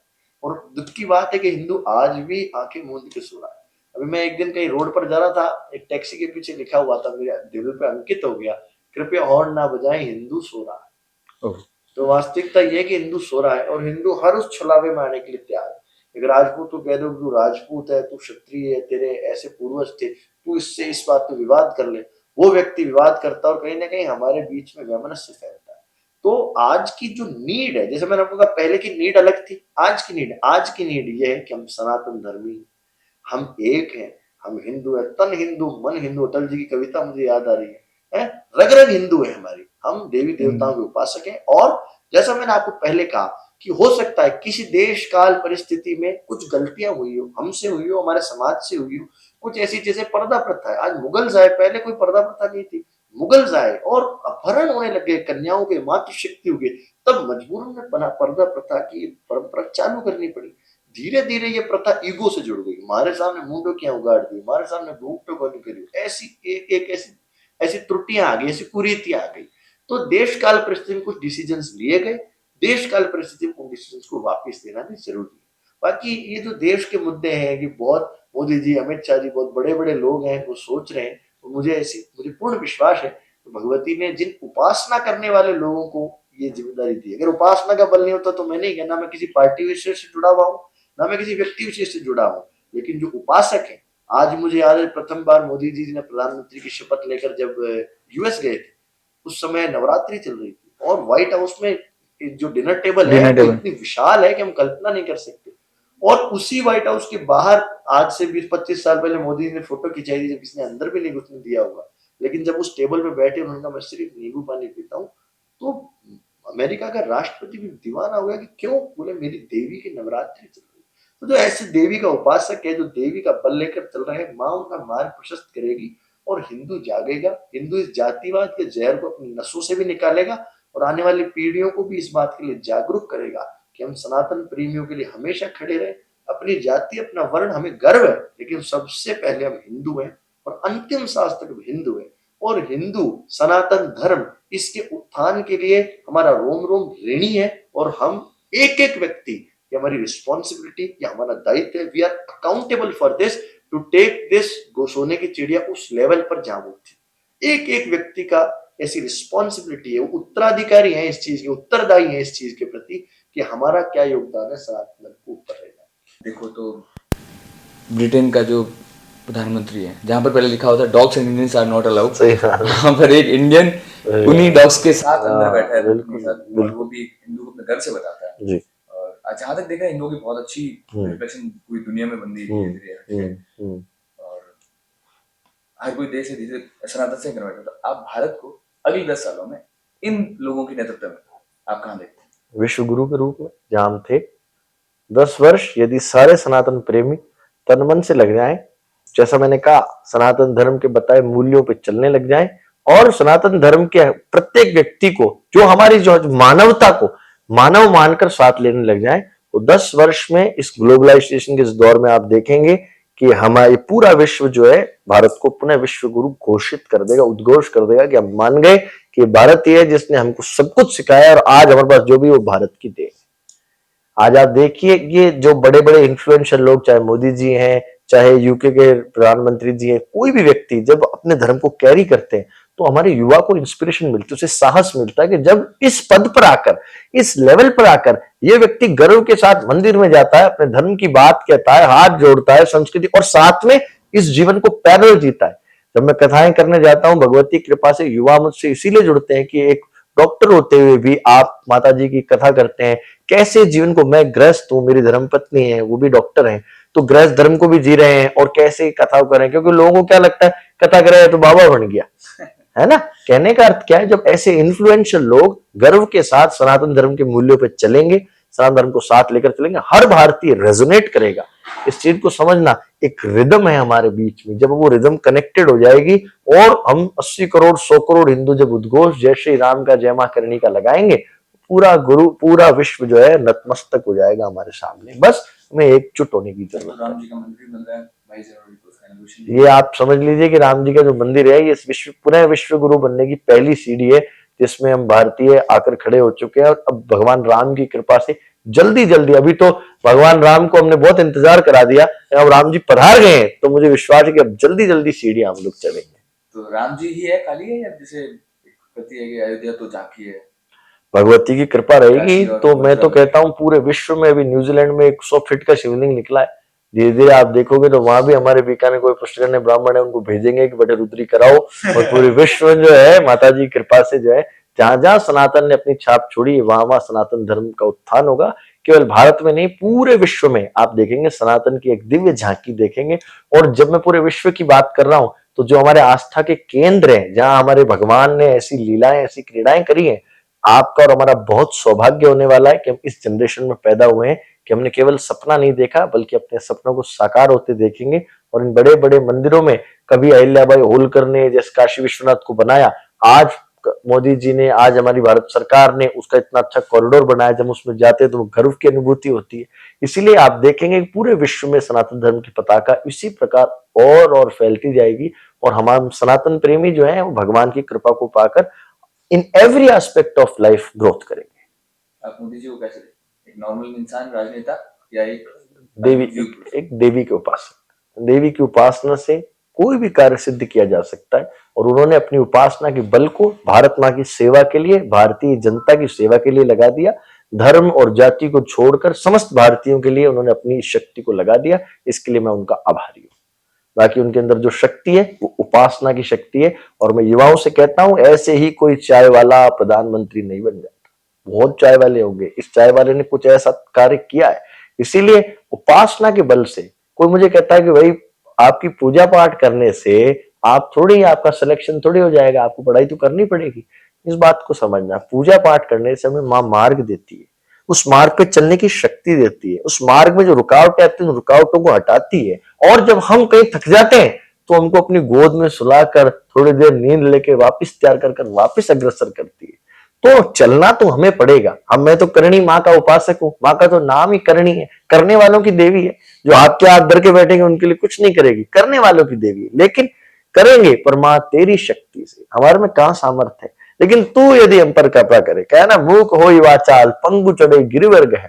अगर आपकी कृपा हो जाए तो मूक व्यक्ति तो वाचाल हो जाएगा। मेरे जैसे लोग, आप सोचिए, कथा करने लग गए देवी के, माताजी महाराज का बखान करने लगे, तो देवी की कृपा ऐसे ही लंगड़ा जो है पर्वत पे चढ़ जाएगा। इसलिए इष्ट का बल, उपासना का बल, सनातन धर्म का बल आप एक बार ग्रहण करके देखो, फिर आपको अपने जीवन में परिवर्तन महसूस होगा कि हाँ, in every aspect of life, in every domain of life मेरा जीवन कितना परिवर्तित हुआ जी, मन तो नहीं कर रहा कि सिर्फ इसको यहाँ पे खत्म करिए, बहुत लंबा हो जाएगा। है। जी हमारे जी तो जी दो करीब घंटे से ज्यादा हो गया। जी जी जी। लेकिन फिर भी मैं इसको यहीं खत्म करता हूँ और आपका बहुत बहुत धन्यवाद सर, समय बहुत देने बहुत के लिए। धन्यवाद। और हमें ऐसे ही समय देते रहिएगा।